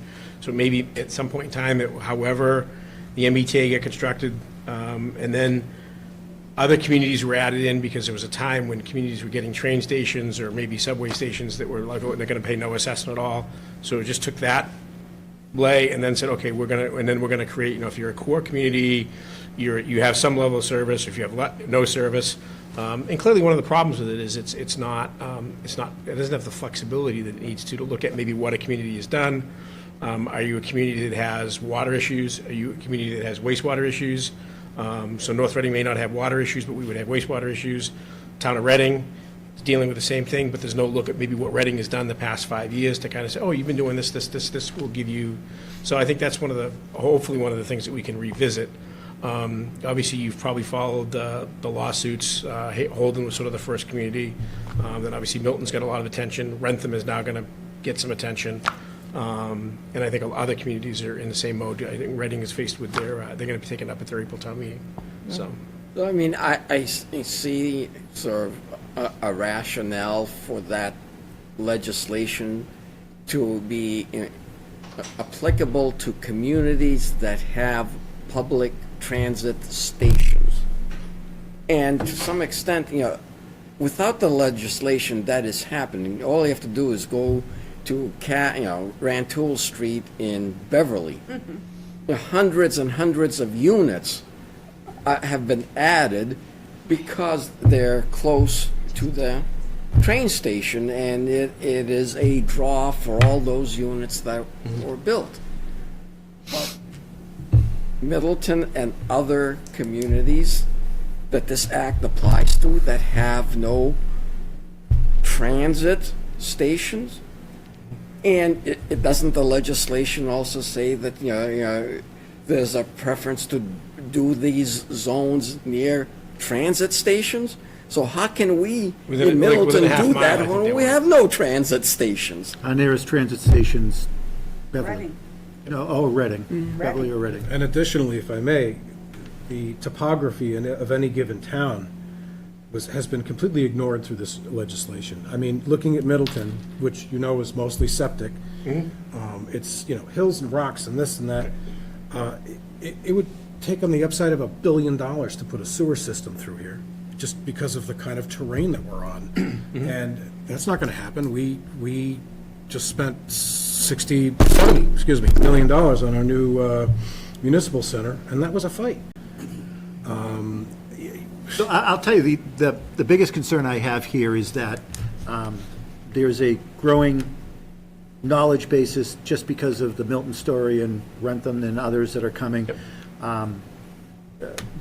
Middleton has not had, when's the last time we've had a real significant zoning change? I'm looking, it's long before you two were here. It was probably 12, 14 years plus. I want to say 14 Probably about 14 to plus. 15 Yeah. years ago. Yep. So, and town meeting has been very tepid in their want to make zoning changes. I have no idea how this is going to go at town meeting this year. My big concern is that, we're kind of being asked, told to do this. And, I mean, to Brian's point, not only are we a town with, other than over off of Locust Street, where there's a little bit of sewage to the South Essex Sewage District, we're all septic, and so much of this town is actually wet. So septics are difficult as they are, even in the areas that the planning board and others and our town planner have been looking to designate as part of the required area for the MBTA zoning, are areas that are going to be difficult even if we're going to try to accomplish this. Right. Required or asked to. My concern is that town meeting gives us a big fat no, and we're in the midst of actively pursuing some much-needed grant dollars around Mass Works to try to fix the nightmare that is known as 114 Boston Street and Maple Street. At the same time that we're working collaboratively with a developer on a 40B that is a friendly 40B, because as a town, we're trying to do the right thing around affordability, but also make sure it's done to the right parameter for the town. Mass housing grants and others that would evaporate overnight. And we've had some success on grants in the last 5 to 6 years, but I will tell you, not a lot of big grants. This will be our first effort to try to get some substantial grants to actually make some big difference. And I feel like I followed the Milton issue enough to just kind of see a little bit of the politics of it, big P and small p, but, I mean, I don't know if, Well, yeah, and I think in the statute, there were sort of 3 grants spelled out, but then sort of administratively, particularly recently, they've kind of added other grants in to say, when we evaluate your grant, whether you're in compliance or not, it'll help sort of the scoring. So it's basically, it helps us put the thumb on the scale. So even though you statutorily can still apply, when we evaluate your application, you know, you're gonna start out 10 points below everybody else, which means, okay, so unless you have a fantastic application. and in many cases, we already do start 10 points behind because, you know, we still have needs. Demographically, we look different than other communities, but, you know, we've never been successful in Mass Works grants because a lot of the work that's been done, I mean, 2 of you, this is before you were back in office, Sally, 2 of you plus your predecessor had come in and met with Mass DOT where, I mean, we had a jail, a DYS facility, a regional school, Essex Tech, that was all built, that if those were private developers, there's no doubt in my mind we would have gotten Mass Works grants to address traffic issues and all of the mitigation issues there. So, again, because of the demographics of the town, we were never able to participate in those. So I mean, I could go on about the concerns I have with the whole MBTA district process. I'm more concerned about if town meeting says no. I feel like I got to sell a bad bucket of crap to town meeting to try to get this passed, so we're not put in a disadvantage on grant dollars. If there is ever a time that we are well-positioned on Mass Works and others, it's right now. And I'm feeling like we're going to get slapped if town meeting isn't magnanimous in their. So I guess the question is there any consideration to make any amendments to this bill, or is it just etched in stone? I mean, that's our, or would you be willing to sponsor a bill to change it? Yeah, I mean, I think some people have talked about repeal. I mean, I think talking repeal is probably impractical. I certainly think looking at what are things, because obviously it's one of those things where it's like, oh, here's the shell of what we want to do, and we'll give regulatory authority to, you know, whatever agency to come up with the regulations and guidelines. And obviously there was a set of proposed regulations. There were like 400 comments. There were some modifications. Then I think there was another round of changes made. So I'm very interested in looking at how can we make this a more dynamic process so that there's almost a way each town is engaged to look at what is that town done, where is that town at? Because is it wastewater, Title V, conventional? Is it, you know, every one of my 4 towns is in a slightly different situation on this issue. So I would say I did offer legislation to change it, and there was absolutely no appetite for it in the Senate. My legislation would have created an alternative compliance mechanism. It would have required the administration to develop an appeals route if you couldn't meet the requirements of the law or the regulations as written, and would have allowed collaboration between the town and the Executive Office of Housing and Livable Communities to come up with a plan that would work. That amendment was met with literally no support. So I think that it's important. You voted for it though, right? I did. But I do think that, you know, Brad makes an important point. in that I think hitting the law head-on in terms of an attempt to repeal it is not going to be successful. However, I do think it's worth exploring all manner of different mechanisms to try to make this more appropriate for communities to be able to comply with, particularly with regard to what has been called the one-size-fits-all nature of it. It's not exactly that, but trying to make it more workable for communities. My fear is that we are entering a period of time where confrontation and litigation are going to distract us from actually building housing. We're going to be in conflict over this law, for the next several months, if not years. And while we do that, we're going to waste time and money and energy that could be used to actually figure out how to build housing. My own perspective is we've got to get away from the current model of confrontation and get to a model where we work together. Now, that isn't to say that we have the luxury of relieving communities from the ability or the necessity of building housing. That isn't the case. But I think we have to find a way to be more collaborative and less confrontational. For those watching or those that don't know, this is State Senator Bruce Tarr. I actually have, sorry, go ahead, please.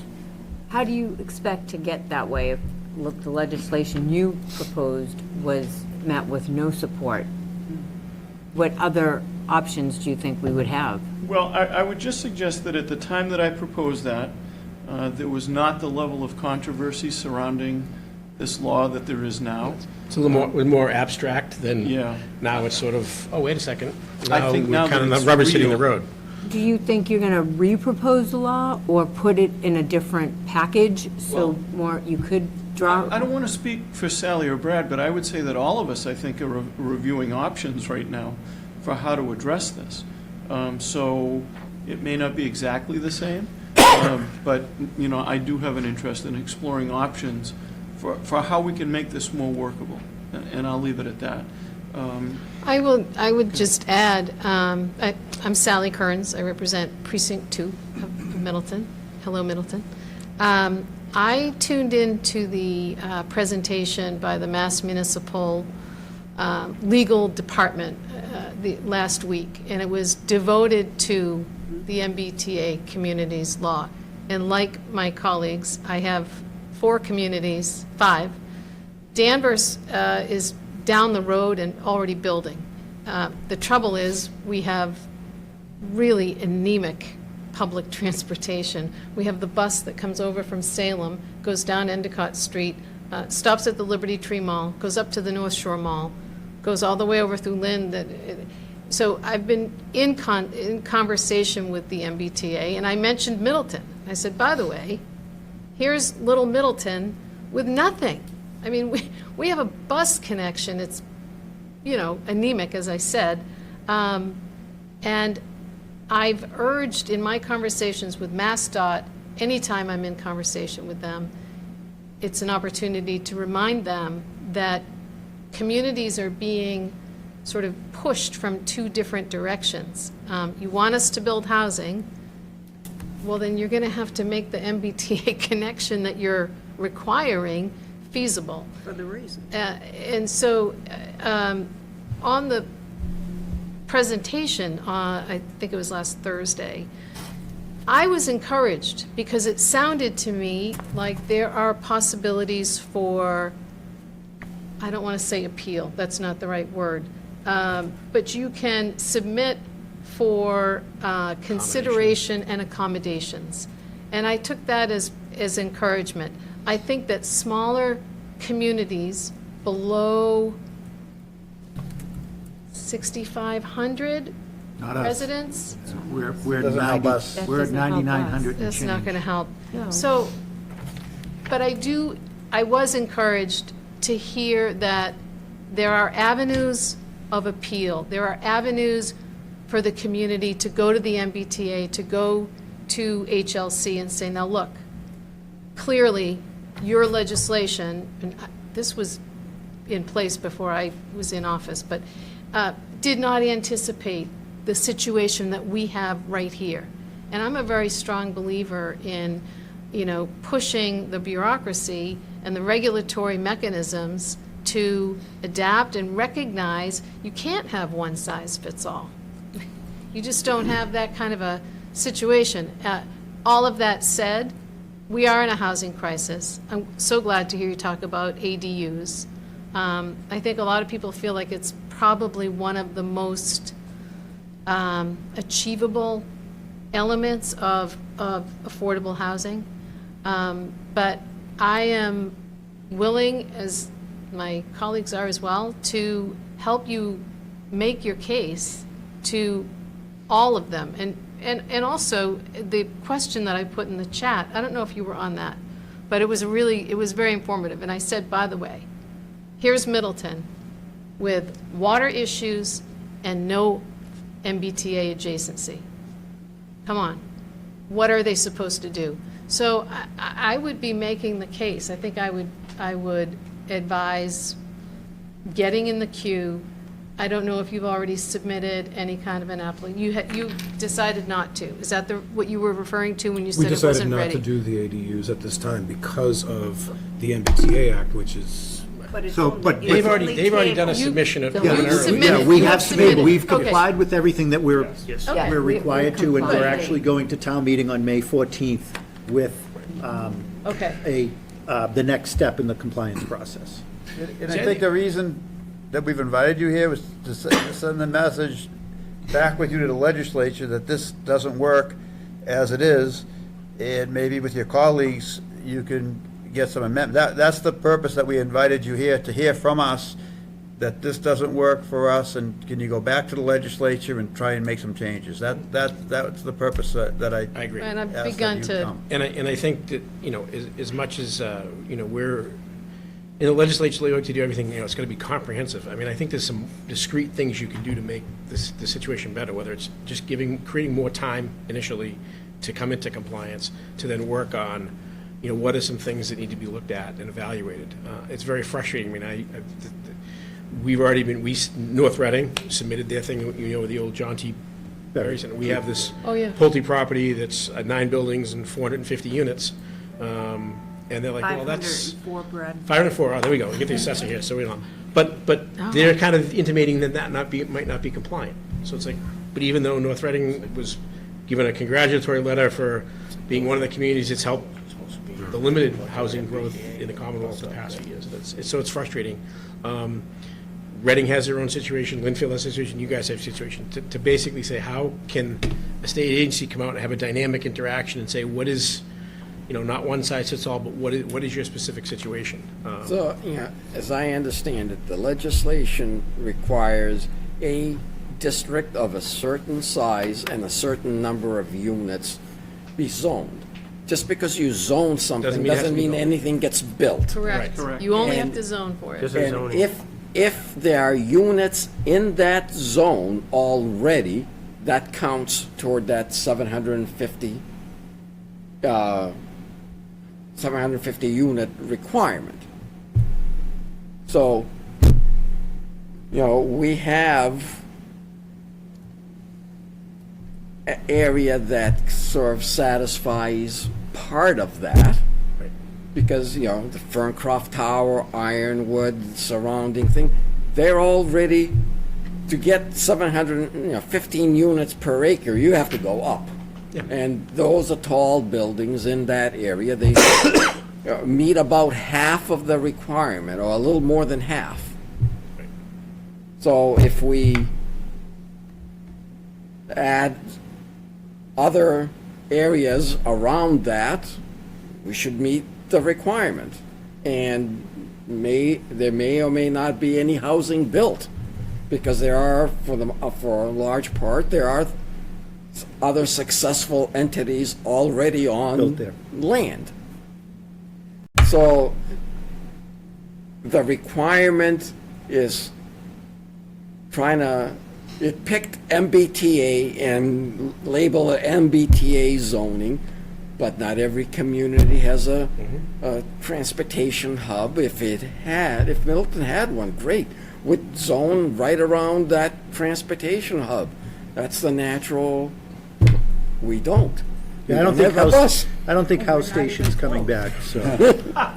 And I'm sorry, and understanding the density that they require, as Costa points out, those places that are in an area that might satisfy that, they're not on private sewer.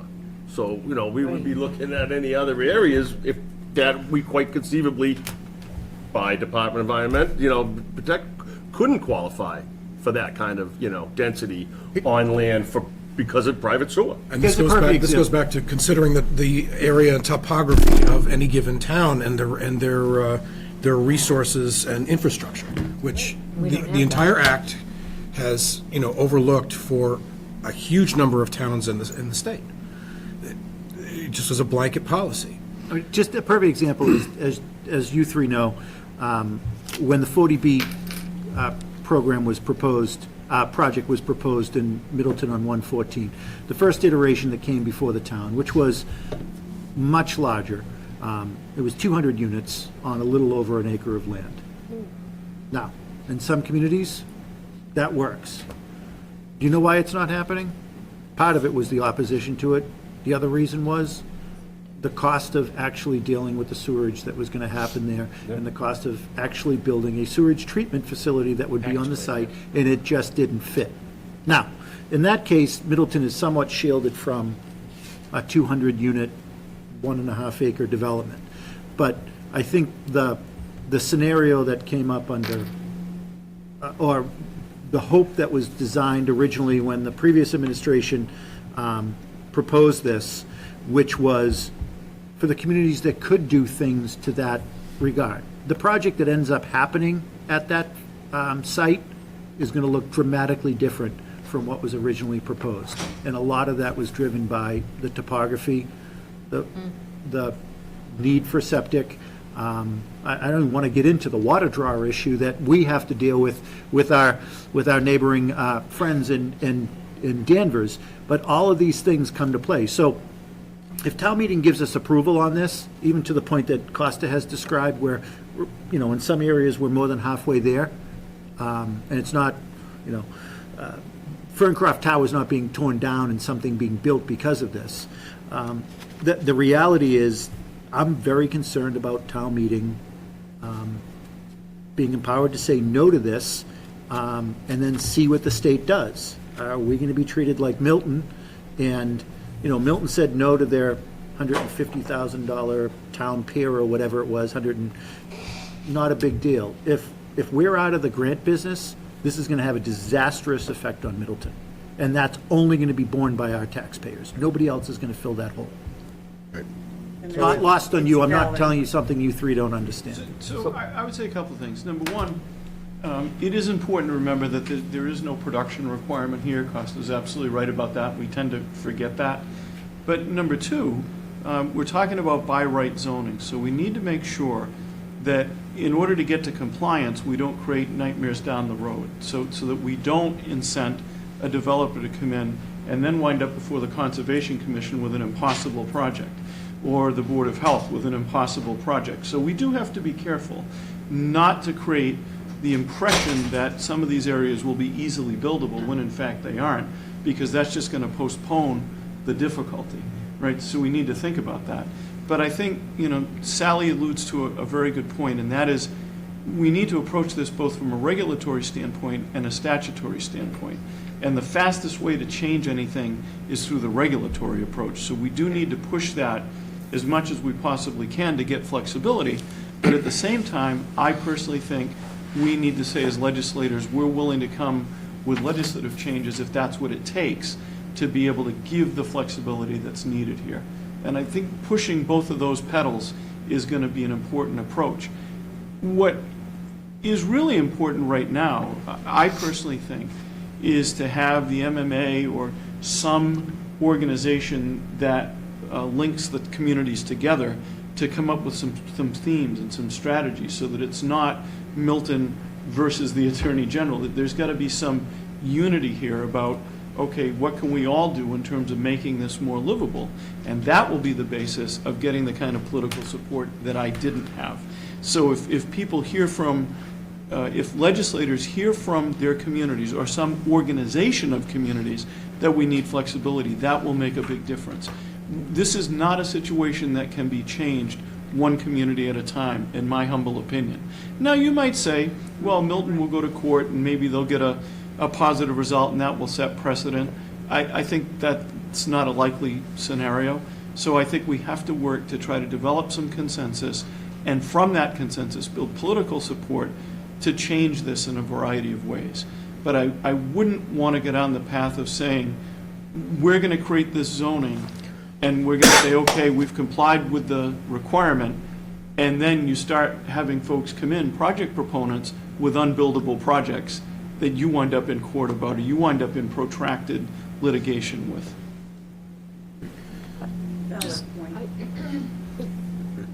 I don't think that was our thought, but we do need help. And I think everyone was very wise to invite you here because we can't do it on our own. We're bringing this to you. You're above us in that case. And so how can you help us would be my question. And what do you propose to do to make us come together? Because we want to come together. You know, Middleton wants to be a part, but the problem is we are kind of being forced into a... Well, you're under a deadline right now. Yeah. You're under Yeah. a deadline right now. Right, clock's right, Absolutely. right. Yeah. And we, you know, we've done our part, you know, we kind of put in our minds a parcel of land close to, you know, where we thought it could be built in the future. But what can we do to make more addendums or amendments or some type of bringing everything together so we can live peacefully and abide by what the state wants us to do? So I don't view it as above or below, I view it as a partnership. Okay. We need to find ways to work together. We are your voice in the legislative and regulatory processes, but we also need to have broad-based grassroots support, and that's where we can work together. So the first thing you can do is help us to conceive of recommendations that would make this better. The second thing that you can do is look to build a coalition through MMA. I'm not sure what MMA has been doing in this regard, and I don't mean that as a pejorative, I just don't know. But they seem like the logical organization to try to unite an effort here. But trying to create a coalition and trying to make recommendations to make positive change are two things that you can do to help us, so that the next time we put something forward, whether it's me or Sally or Brad, we have some support. And I think that we have heightened awareness now that we did not have a year ago. A number of things have changed. Number one, these guidelines have continued to evolve, and what started as 3 paragraphs in an economic development bill is 26 pages of guidelines. So that has changed. Number two, I was a bit surprised, more than a bit, by the decision of the Attorney General to seek an enforcement mechanism that I don't think was intended by the legislature. So you have a number of things that have changed, and I think the attention that we now have needs to be channeled in a productive way. And that's where we can work together. And by inviting us here tonight, you have helped. You've begun that conversation. And we obviously want to work with you, but we need to make the effort bigger together. Senator, I've been reaching out to a couple of the towns that are saying nay, Yeah. and I've heard 2 things that I need to ask you about. First off, I'm actually just going to mention it, probably more than ask you about it. The word constitutionality has come up on numerous occasions. So I think that's going to be a continuously asked question as to how constitutional is this, where this act can force a town such as Middleton without the proper space, et cetera, to do this and have, you know, Middleton residents potentially suffer from having funds withdrawn from grants, et cetera, for noncompliance. Secondly, in the 74-page act, there is $4 billion it's promised, but on page 65, section C, number 9, it says, a review of barriers to necessary housing modifications and potential funding sources. So is that telling us that we don't have $4 billion that we're not sure where it's going to come from? Because, I mean, if putting forth this and saying, well, we'll use $4 billion, where's the money coming from? Have they decided that yet? So there's a lot to unpack there. Yeah. Let's walk together. So, number one, the issue of constitutionality has been raised in a number of different forums by a number of different speakers. And I would point out, if you want to take a look at it, because you're obviously very good with research, if you look at the case of Hanover versus the Housing Appeals Commission, that is considered to be the seminal case on the state's authority to regulate zoning. And it was a case that was decided, I believe, in 2018, so it is not old. And the premise of that case, and I have not fully analyzed it yet, is that the state reserves to itself the power over land use and only delegates authority to the cities and towns in discrete amounts. And as evidence of that, we can see clear-cut precedent. Chapter 40A regulates how communities can conduct zoning. You all are familiar with that. Chapter 40B, Chapter 40R, Chapter 40S. Those are all examples constitutionally upheld of where the state has dictated how zoning policy has to be undertaken. So while I might sympathize with the sentiment here, as an attorney, I'm not sure I can tell you that that would be my first argument if I were to go into court.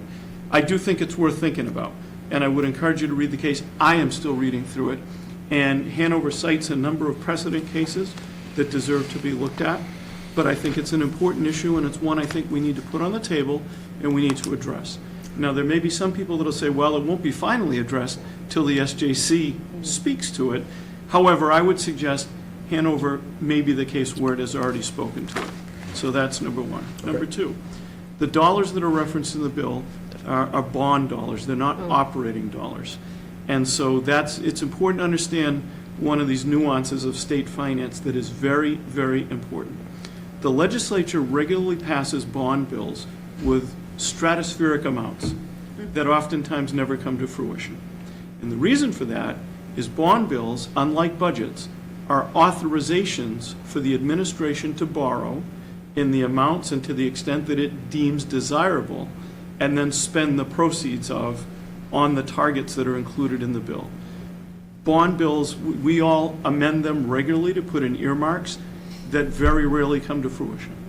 So to begin with, it would be important to understand that bond bills are speculative in nature. So any bond bill may never come to fruition. Usually, the way that I try to explain it is this, and I hope you'll forgive me for a crude analogy, but when the legislature writes a bond bill, it's writing a menu, and the administration decides what it's going to eat. And so it's a two-step process. Now, bear in mind that in order for the administration to eat from that menu, everything it eats has to live within a bond cap for all bonded indebtedness in the entire state. So it has to live within that bond cap. So it's very tight, and it isn't that any bond bill, you're ever going to see all of those dollars.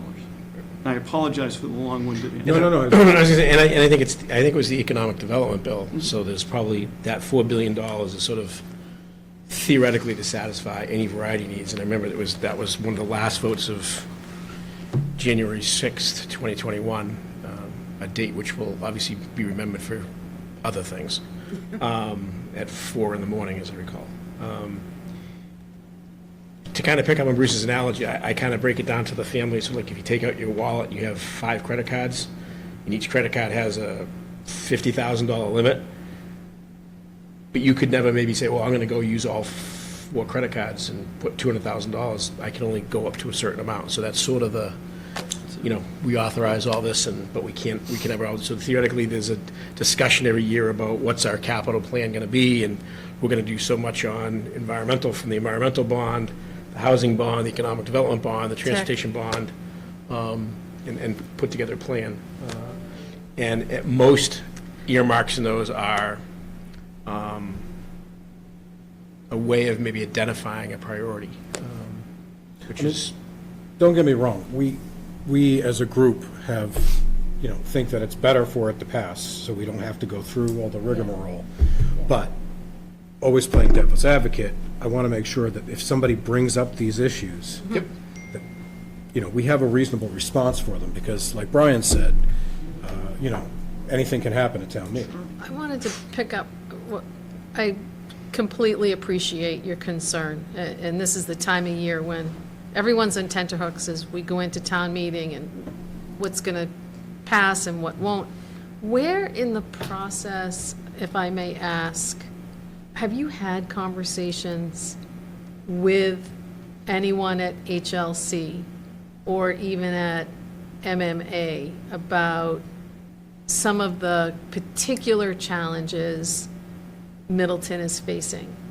And are they helping you? I did last Friday.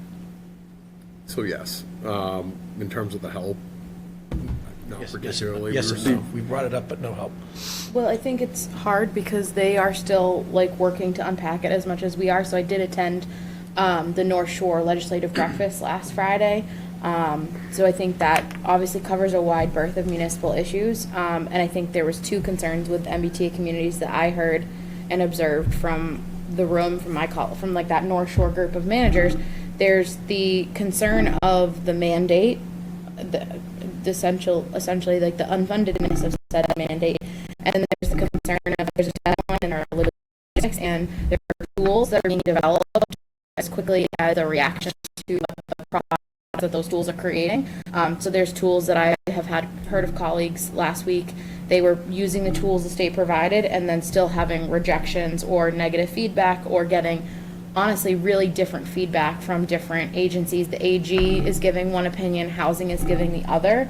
That to me is probably the most concrete thing I can tell you from those conversations, outside of the fact that there's a mandate and a deadline, was that guidance has been challenging at best. You know, we were being given guidance the same time we were supposed to be reacting to guidance, and that has been a challenge. And I think I will just say from my perspective, the other piece that I heard was the deadline and the funding challenges that creates. Brian brought up a point that we're really taking our first big look at MassWorks this year. We got a couple of smaller ones last year, but it's a new terrain for us because we've been growing. We're not a little town anymore. We're not a big town, but we're not a little town. Transitioning, yep. And those grants, all those opportunities are the things that we've relied on for bread and butter projects. Yeah. That you've brought up the bond bill. We're really appreciative for the Peach Bridge funding, but we have a lot of other stuff that we're trying to do. And I think something I heard from that group of colleagues last week at the legislative breakfast was to put this time-sensitive stamp on something town meeting has every right to say yes or no to, and then put all of these grants for other things in other policy areas that we're doing at stake, is really challenging in an era where we haven't even reached 2008 level funding for unrestricted general government aid. So then to take away grants and other opportunities and put a deadline on it, on zoning, which falls to town meeting and their ability to say yes or no, seems like a confluence of, no kidding, everybody's frustrated. And to add to that, Jackie, I think the best analogy that I can add to that in terms of how it feels, you know, in relation to the state and the local level working together, is the response of the COVID-19 pandemic, where a lot of, you know, guidelines in some capacity were provided by the state, but no direction was really given to the municipality on how to dole those out. And so what it led to was us on the local level trying our best to hold up our end of a bargain that we didn't agree to. And at the end of the day, we're the ones that are closest to the citizens that are trying to wrap their heads around these concepts. You know, in football, it'd be referred to as throwing someone a hospital ball. You're throwing a pass out there that you know if they catch it, they're going to be put in the hospital. And that's kind of where we're at, I think, at this point in time. And the town meeting, Brian, you mentioned you're concerned about folks not supporting it. And even though it's just zoning. This is a two-thirds vote, so it's not a majority vote because it's amending our zoning. It requires a two-third vote. Yeah. You know, town meeting always surprises me. The items that I think we're going to have difficulty on, we don't. The items I think will be easy, we spend 2 hours on. Although our last couple of town meetings have been very easy. There's a lot of folks, I've probably had more questions on this than, and the other two items that are being tabled, than anything else at town meeting. Honestly, more than the additional $10 million of funding that we provided last fall to fill a shortfall in the project. And I mean, I can see you guys having both substantive questions at town meeting, and then just is going to be a philosophical. Well, the philosophical is, they're not going to Two. tell us what to do. Big deal if we lose grant dollars. And, Except you that know, it is. Then they're surprised the taxes go up. Yeah, they wonder why the well, tax. it's not even that, I mean, the reality is the things that we're trying to accomplish through Mass Works and others, we can't go back to our tax base and fund it through local taxation. We just, we'll all be hung by our thumbs in town square if we tried to do that. And this is where, I mean, I'm hoping to get a little bit of our state dollars back into the town in the realization of, you guys drive through 114, you know what it's like. We're trying to address items there. At the same time, we're trying to do everything else, trying to be, do right by our community and by where the needs are on affordability, do right by our community and the needs are on growth, and all of these items. And it's, this one I feel like we just have zero control over. And I'm not opposed to the concept that originally brought the MBTA zoning. The thing that I hate is that it was the MBTA zoning that it was tied to. It's because, you know, Malden is not Middleton. Middleton is not Medfield. It's unfortunate that we all got painted by the brush as this got promulgated after the legislation was passed, and the goalpost feels like it keeps moving. So, I mean, I think there is enough focus now on this. Surely Milton has done a lot for that. And the Attorney General's, I would say, heavy-handedness of, you know, you will pay the consequence. She's probably going to rue doing that. I can guarantee you she'll never win Milton in her next election. But be that as it may, you know, I think there's more focus. To your point, Sally, I think MMA, and your point, Bruce, I think MMA is probably the right group that needs to be the congregator of these issues. But it's going to be really hard. This reminds me of so many other discussions. Look at ed reform. The small towns like us, we were an afterthought in that, and we still are an afterthought on that. My fear again is we're going to get swamped by the Miltons and the Medfords if MMA is successful in trying to make some changes, because we're an affluent small community. Never mind that this is a problem for us. So the reason the planning board is here tonight is to discuss, as Brian said, this is going to town meeting, what that town meeting article will look like. So I don't know if you want to share with us, if you're ready to, what is being proposed, to see if it gets our support, and hopefully we can support. Well, thus far, we are looking to propose that, obviously, we wish to comply. We have been looking at, thanks to Katrina O'Leary, we've been looking at a number of different sites. As you said, we did come up with one that pretty much fits the bill over in the Ferncroft area. Unfortunately, the Bostic location is just a non-starter because of the toxic dirt. Hey, can we get some of that $4 billion to get rid of toxic dirt? And, you know, we also are concerned, we want to make sure that wherever this does go, that in the sense of, in the spirit of compliance, that we also have a community feel to where it's going to go eventually once building gets started. Will there be, you know, mixed-use stuff, little shops, packies or bodegas or whatever you want to call them, to make sure that, you know, there is reasonable access for a mom to go downstairs or across the street and get a quart of milk because she forgot it or whatever. We want to make sure that this is going to be as appealing as possible to our townsfolk, let alone those that we wish to attract or keep here. That's pretty much it for right now. I mean, we want to make our compliance as painless as possible for Middleton. We don't wish to radically alter the town. We wish to use the best resources that we have available, land resources that we have available, to, for lack of a better term, get around this as easily as possible without causing dismay for most of our townsfolk.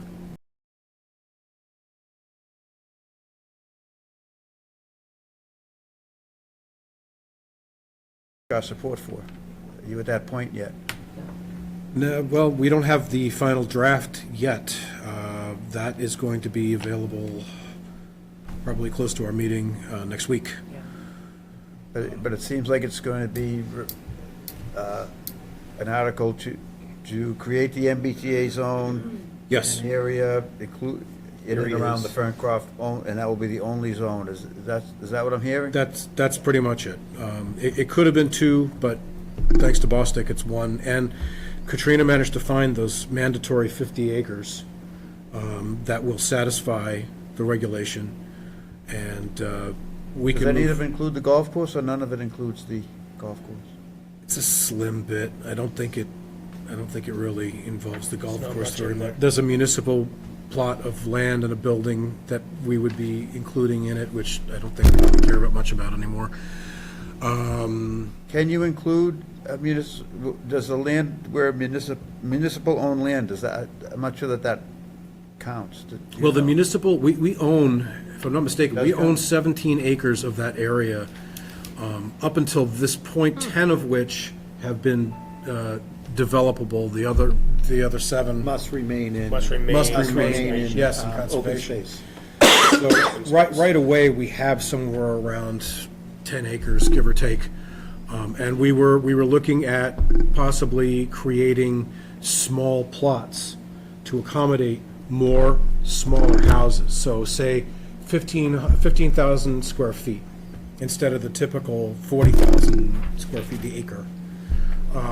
We would do 15,000 square feet with, say, 2-bedroom houses for either starter families, families that want to or retirees that wish to downsize at a reasonable price, that sort of thing. Once again, we don't have any connection, as is required by the law, to mass transit in any way. Mr. Planning Board Chair? Yes. Is this map that was included, it's probably impossible for you to see from here, if you want to pass it, but it's Yeah, included in which- all of your packets. Does that accurately represent, Now, the land that the Locust Street land that the town is considering and working on selling, that is not included, will not be included in the zone. Am I correct in that?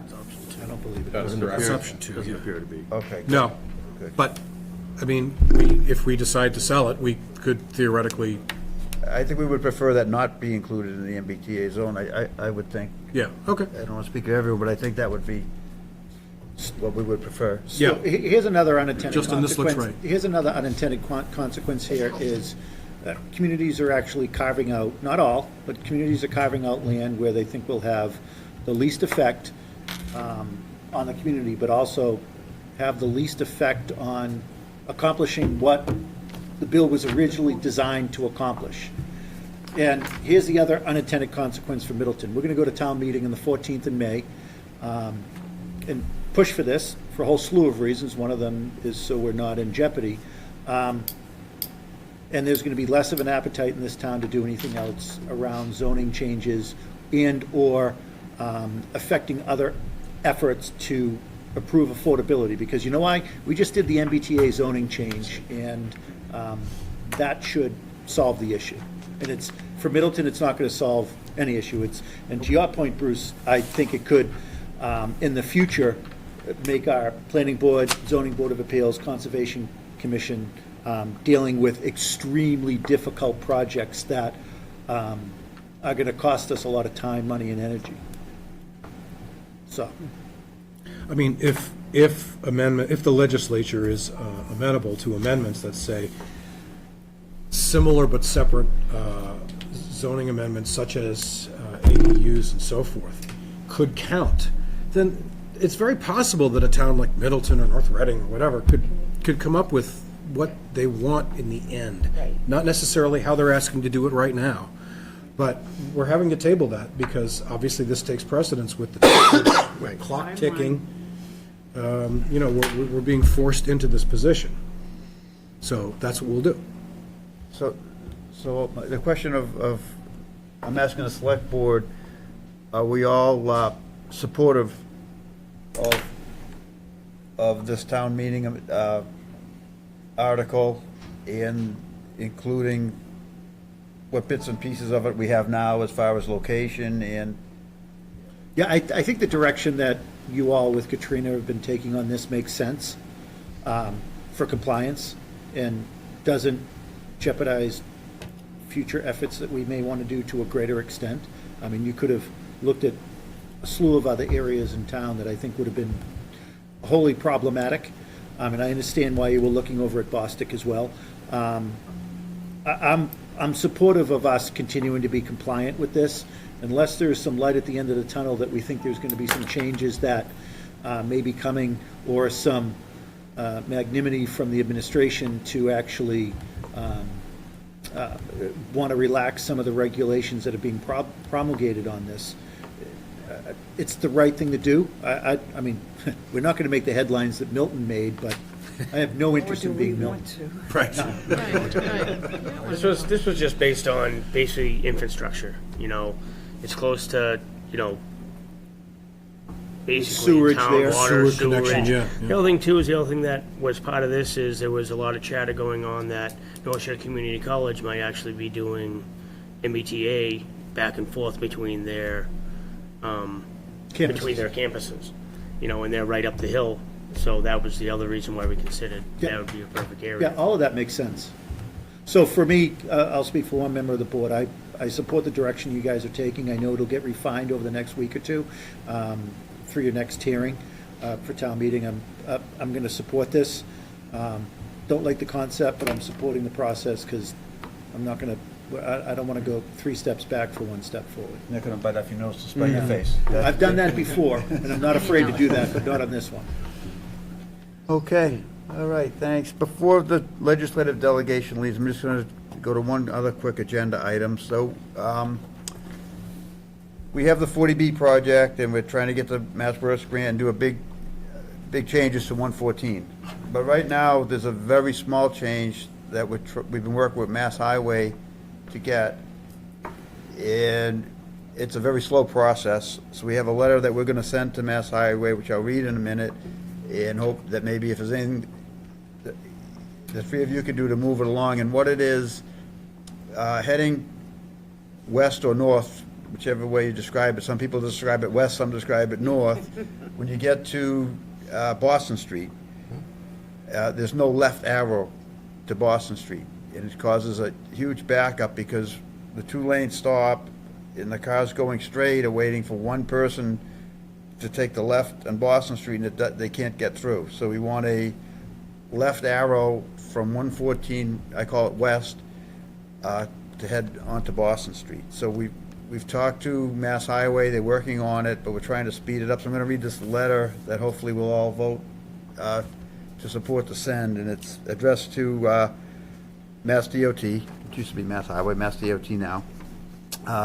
We write to you today on behalf of the citizens of Middleton to respectfully request a change to the signalization at the state-owned intersection of Boston Street and North Main Street. As recently expressed by a town administrator or a meeting with our State House delegation, we're experiencing significant traffic issues along the 114 corridor. A recent traffic study completed in the fall of 2023 suggests that these issues will continue to increase in severity over the next 5 to 10 years if left unchecked. It's our understanding that a comprehensive review of the 114 corridor takes time, and implementing long-term solutions will take even longer. We look forward to working on this together over the coming years and appreciate any guidance and support you can provide.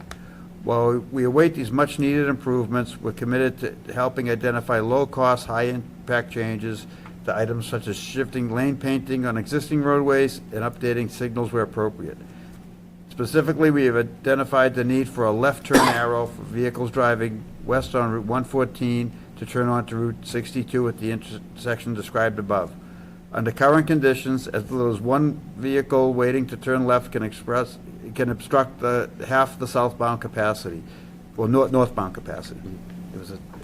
This is a significant contributor to hazardous and frustrating bottleneck conditions that create a safety issue as vehicles attempt to rapidly change lanes to avoid the long line of vehicles stacked behind a left turning lane. In addition, the addition of an arrow would provide immediate relief to this issue. While we understand you must follow the process, we ask that a left turn arrow be installed as soon as feasible, and that'll be signed by the select board and Justin. So I don't know, is there a motion from the select board members to approve and send this letter? So moved. Second. So all select board members in favor? Yes. Okay, so this, if anything that you can do, we're gonna send this letter out, and anything that you can do to speed that small change up would make a big impact, we believe. We'll send you a copy of the letter so you have it in your Great. We'd be file. happy to. Absolutely. To whom is it written? It's written to Paul Stedman, Okay. He's our guy. District Highway Director, District 4. Yes, good. Okay. And Mr. Chair, if I could add some context to that very briefly. Rep. Jones, you were actually, I believe, on the meeting with us for the Peabody Street Bridge, and we had talked about, but I guess to share with the whole group to loop everybody in, we had talked about some of the issues that we've been experiencing on 114.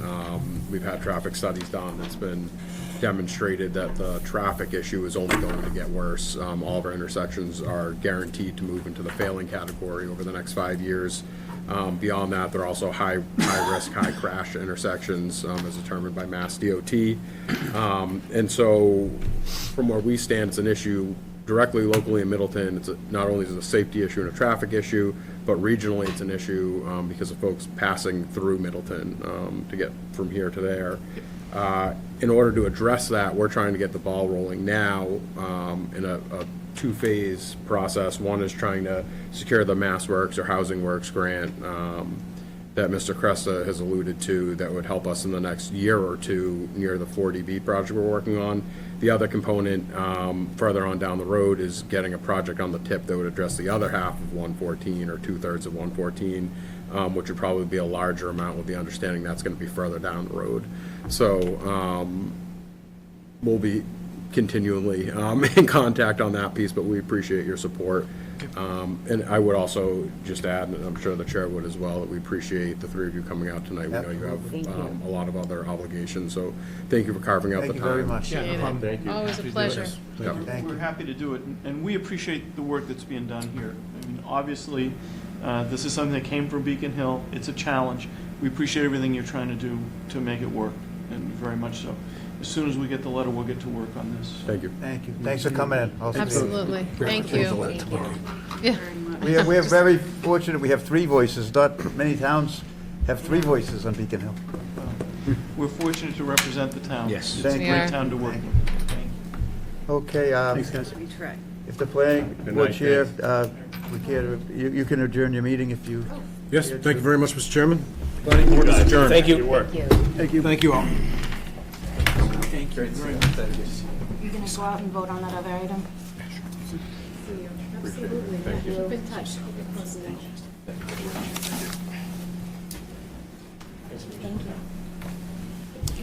I'll come see you. Good night. Thanks.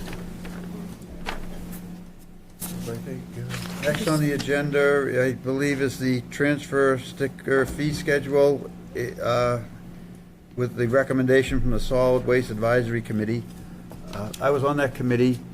To summarize, we looked at all the costs for the transfer station, and it was the decision of the committee to recommend that the fixed cost for the transfer station, such as the employees, the trucks, the fuel, the containers, that all be funded on the tax rate, and the variable cost being the tipping fees when they bring the trash, what they're charged at the facility to drop it off, that be covered by the sticker fees. And that's been calculated using past data of what that would be. So the new proposed sticker fee would be, I have it right here, I think. Let me just, I don't want to make a mistake. Well, I think the policy doesn't mention the dollar amount, it mentions the formula, which I just described. Right. So would we just, are we just going to vote to, Were you able to see that, Jeff? I don't know if that does it helps. have this year's, does it have the actual, I'm looking for the actual, what the sticker fee would be, is that on there? So, Mr. Chair, we did break this up into the policy, which would be an annual policy and would be a part of our wider financial policies. And then we have the numbers for this year on the next page. So there's technically two items So that let's- you're Before we reviewing. vote on the policy, so this year's, let's see, is it the 180 would be the, is that? Correct, so that you'd So this, see if 180. this policy were to be adopted for the next, October, I think it would be, when the next stickers are sold, Mm-hmm. the full stickers, a full sticker would be $180, Correct, yep. and a second sticker would be 45, and a recycling sticker would be 45. Correct. But the vote now is just to accept the policy. I'll read the, I will read the policy.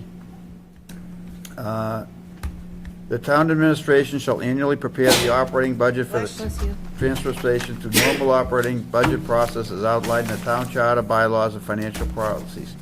Prior to operating budget Sunday on any given year, the administration will utilize the current proposed transfer station budget in the transfer station cost and sticker price calculation workbook to identify the transfer station sticker cost for the upcoming year. This report will be provided to the Select Board and Finance Committee.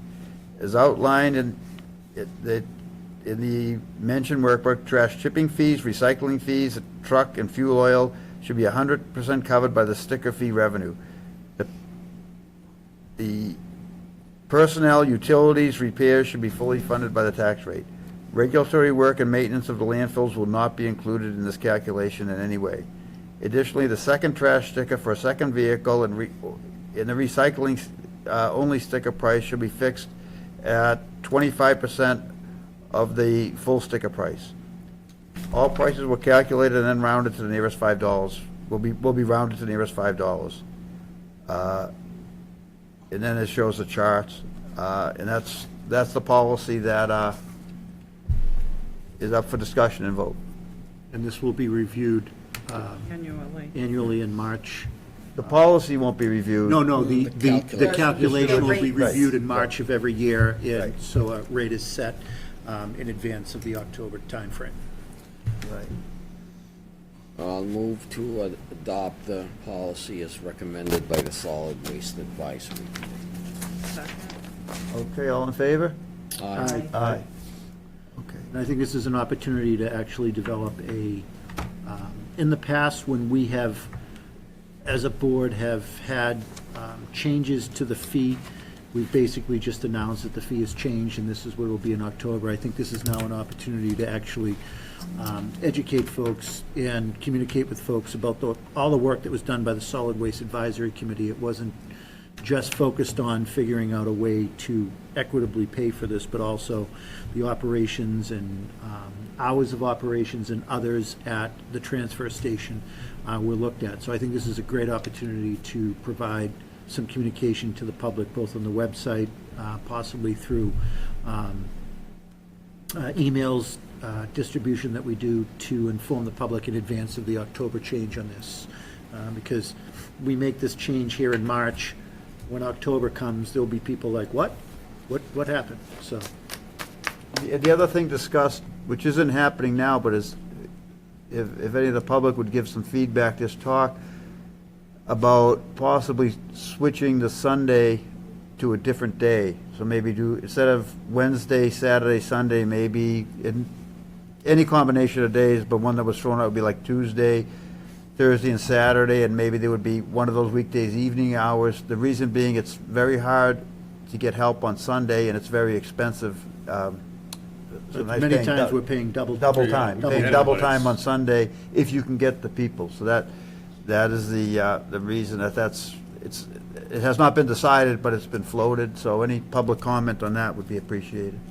I just have one small little public comment on that. So changing it to a weekday isn't a hardship for some, but people that aren't in town because they're working out of town only have a Saturday or a Sunday. Well, we keep Saturday, we're just So, talking about I Sunday. understand that, Right. but if, just taking my Yes. situation as personal, as public comment, if I have something to do on Saturday, then I push my trash day over to Sunday. So having that weekend, I understand the budget crisis of this. I just really want the public to be able to weigh in on that. Because it's great if you're retired, or it's great if you can go on a Wednesday or a Tuesday or Thursday, whatever that happens. But it is going to be a hardship for many. They are busy both Saturday and Sunday. Yeah, they are. I think also the hours of operation on those, move days would also perhaps be modified as well. Right, Yeah, considering evening sometimes hours, it's closed before people have already left for work, and it's closed again before they come back for work on a Wednesday. So I'll tell you, as a member of the committee, I was opposed to changing. At this point, if it was a vote, I'm opposed to changing the days. The majority of the committee seemed in favor of changing the days, but my vote, if I had a vote right now, would be to keep the Saturday and Sunday. I guess I'd have to circle back to if we're increasing the fees to cover the cost for running and operating the transfer station, maybe we should just increase the fees for 1 year, and then when we're revisiting, if need be, maybe look at changing the days Right. next year. Which, Let's see how that works out. I think changing both, the increase of fees is nothing. That's the best bang for your buck. I mean, the transfer station by far is the best bang for your buck. I just think it's gonna be a hardship for a lot of people. which is why the committee wasn't hasty and why that recommendation is not on the table tonight. Right, Because of right. exactly what you're saying. Right. Okay, we'll move on. Could you vote on the fees too, Mr. Chair? Oh, do we need to vote? I would think that would be a finance So you- committee and budget. No, we. Oh, you're no. the We're jurisdiction We're the charged. ones that set the fee. Okay. Okay, is there a motion to set the fees? Mr. Chairman, I move that we set the sticker fee as recommended as part of the Formula? policy that was just adopted by the board. Second. Okay, all in favor? Aye. Aye. Okay, thanks, Jackie. Thank you. Next on the agenda is the review of non-union classifications for 3 of the positions that we hadn't previously classified, and review the market rate adjustment recommendation from the Collins Center. So Jackie? Good evening. I will try to summarize my memo. It is in the packet on our website. We have had an opportunity to meet with all of the employees affected by the proposal ahead of you tonight. So as the board will recall, we did a compensation and classification, or comp and class study with the Collins Center out of UMass Boston 2 years ago. We had some direction from the board at that time to make sure that that policy did not sit on a shelf and become dusty. We want to stay competitive in this very unprecedented municipal labor market. So before you tonight, there's a couple different decisions. The first being classification of 3 positions that were not previously classified. So those 3 positions are our Veterans Director, or often known as our VSO, our Veteran Service Officer, the Police Captain, and the COA Outreach Coordinator. The Police Captain would be graded at a grade E. The Veterans Director, VSO, would be graded at a grade C, and the COA Outreach Coordinator would be graded at a grade A. And those 3 positions would be placed within their grades using the one-time implementation policy that this board adopted 2 years ago, when we placed all of the other non-union employees into their grades originally. So I'll move to approve the classification of those 3 positions in the classes, in the grades that Jackie just mentioned. Second. Any discussion? No. All in favor? Aye. Aye. Okay, thank you. Moving on to the next phase, which was the market adjustments. So at this time, grade C and grade D did not see any significant market adjustments from the Collins Center recommendation. So those 2 grades have been held at the 2.5 percent COLA that the administration had proposed as part of the fiscal 25 operating budget. So there is no action to be taken at this time. What we would request is that for grades A, B, and E, the Collins Center's recommendation be implemented, with the caveat that grade E be implemented over 2 years. So grades A and B would see that implementation all take effect on July 1 of this year, fiscal 25. Grade E would see half this year and half next year, in an effort to be doing so in an affordable way. In terms of a price point for the board, if we make this adjustment where grades A and B are increased July 1 and half of E is adjusted, or E is adjusted by half of the adjustment, that would be an increase to the comp reserve by $19,324 to our budget. We do have a placeholder for that in the compensation reserve line because we knew that this was coming. But then those positions would see that in their ClearGov update and what's presented to town meeting, so that what is presented in the warrant book is as transparent as possible. Thank you. Thanks. So was there a motion to make those changes? So I'll move to adopt the recommendations of the Collins Center with the implementation schedule as recommended by our HR director. Second. Any discussion? All in favor? Aye. Aye.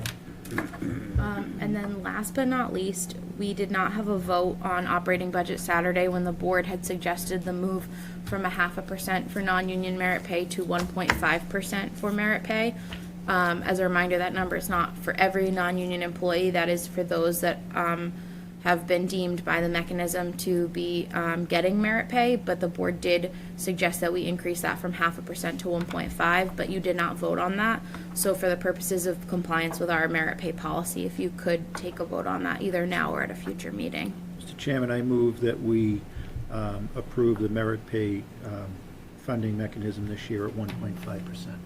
Second. Any discussion? All in favor? Aye. Okay, thank you, Jackie. Jackie, great work on all of this. Thank you. Yes. Next on the agenda, so, Mr. Chair, sorry to interject, just real quick. Yes, very good job, Jackie, thank you. But quickly, I want to thank the board as well for being supportive of these increases.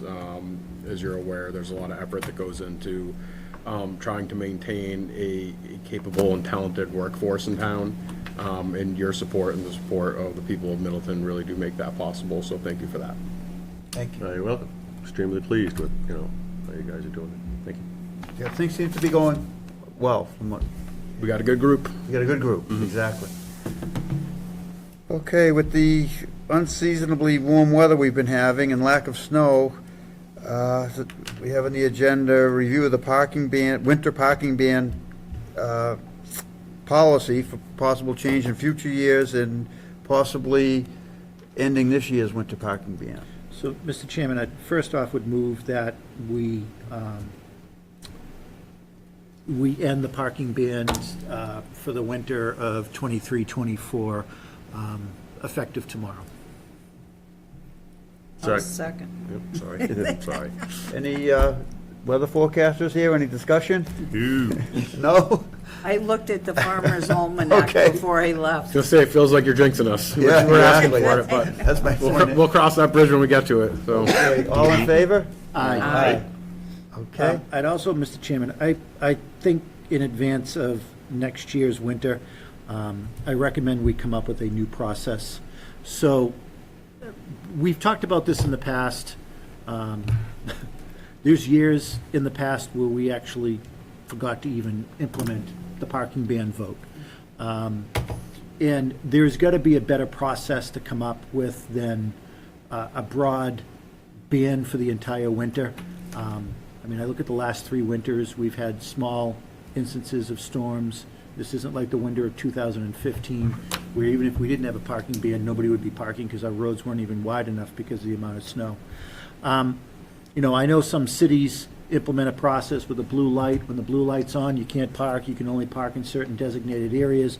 That's not going to be the process that's going to work in Middleton. I'm wondering if the way that the process works is 24 hours before any scheduled precipitation, a ban is put in place. 24 hours at the end of that precipitation, a ban ends. Can I interject? So Justin and I had talked about, as Peabody does, they have a system that rings all the telephones of everybody that signs up, and it says winter parking ban in effect as of midnight tonight. So it's not like a reverse 911 call to everybody, it's those that sign up that say they want to be notified? Yeah, Yeah, it's like a code red, isn't it? yeah, maybe something like that. I'm sorry, you can. So, I mean, I think, you know, we have lots of time before Right, next winter. right. That, you know, we can ask, you know, Justin, you know, with the DPW, the police chief, you know, come up with some recommendation that could, you know, in your eyes is, you know, doable and manageable, and then we can, you know, talk about that. And instead of trying to debate something that might work now, we have plenty of I time. think the discussion now is that we think that it might be appropriate to change The what we have. process that we have, I don't think works. It's just, Yeah. doesn't make sense. Yeah. And on a high level, it's my understanding that this is a bylaw, or it's tied to a bylaw in some capacity that would have to be changed. I'm not sure if it is, isn't it? It is a, Well, I think it's tied to a bylaw, but think part of it the is. bylaw, we're supposed to enact. because we do it every year, we vote on it, so. No. No. Well, we used to. And then we some changed it, we forgot, so we changed it, so it was just a standing, it happened on this date, and it ended on that date, unless we chose otherwise. So we'll research that when we bring it back to you, but with that said, it's gonna put it on a little bit of a faster timeline, because I'd like to add that as an article and get it on for this May if Okay, necessary. sure. And You let the police chief know. Yep. as of- We spoke about it and. Okay, great. Okay, thank you, to be revisited at a future agenda. Any updates and announcements from any board members? No? I do not. I just wanted to again mention, you know, the passing of a, you know, a longtime Middleton resident, you know, dear friend and advocate and helper for a lot of people. Just wanted to say my piece, and he'll be missed, Ed Raynard. So that's all I want to say. Thank you. Okay, I think we're going to go in a. Mr. Chairman, I move that we enter executive session pursuant to General Law, Chapter 30A, Section 21A3, to discuss strategy respect to collective bargaining negotiations, and also pursuant to General Law, Chapter 30A, Section 21A2, for contract negotiations with non-union personnel. And we will not be returning to open session, and we'll be adjourning afterwards. Is there a second? Second. Rick, do you want to take a roll call? Certainly. Deb? Yes. Mr. Chairman? Yes. Costa? Yes. Brian? Yes. And myself, yes. Okay, we're in executive session.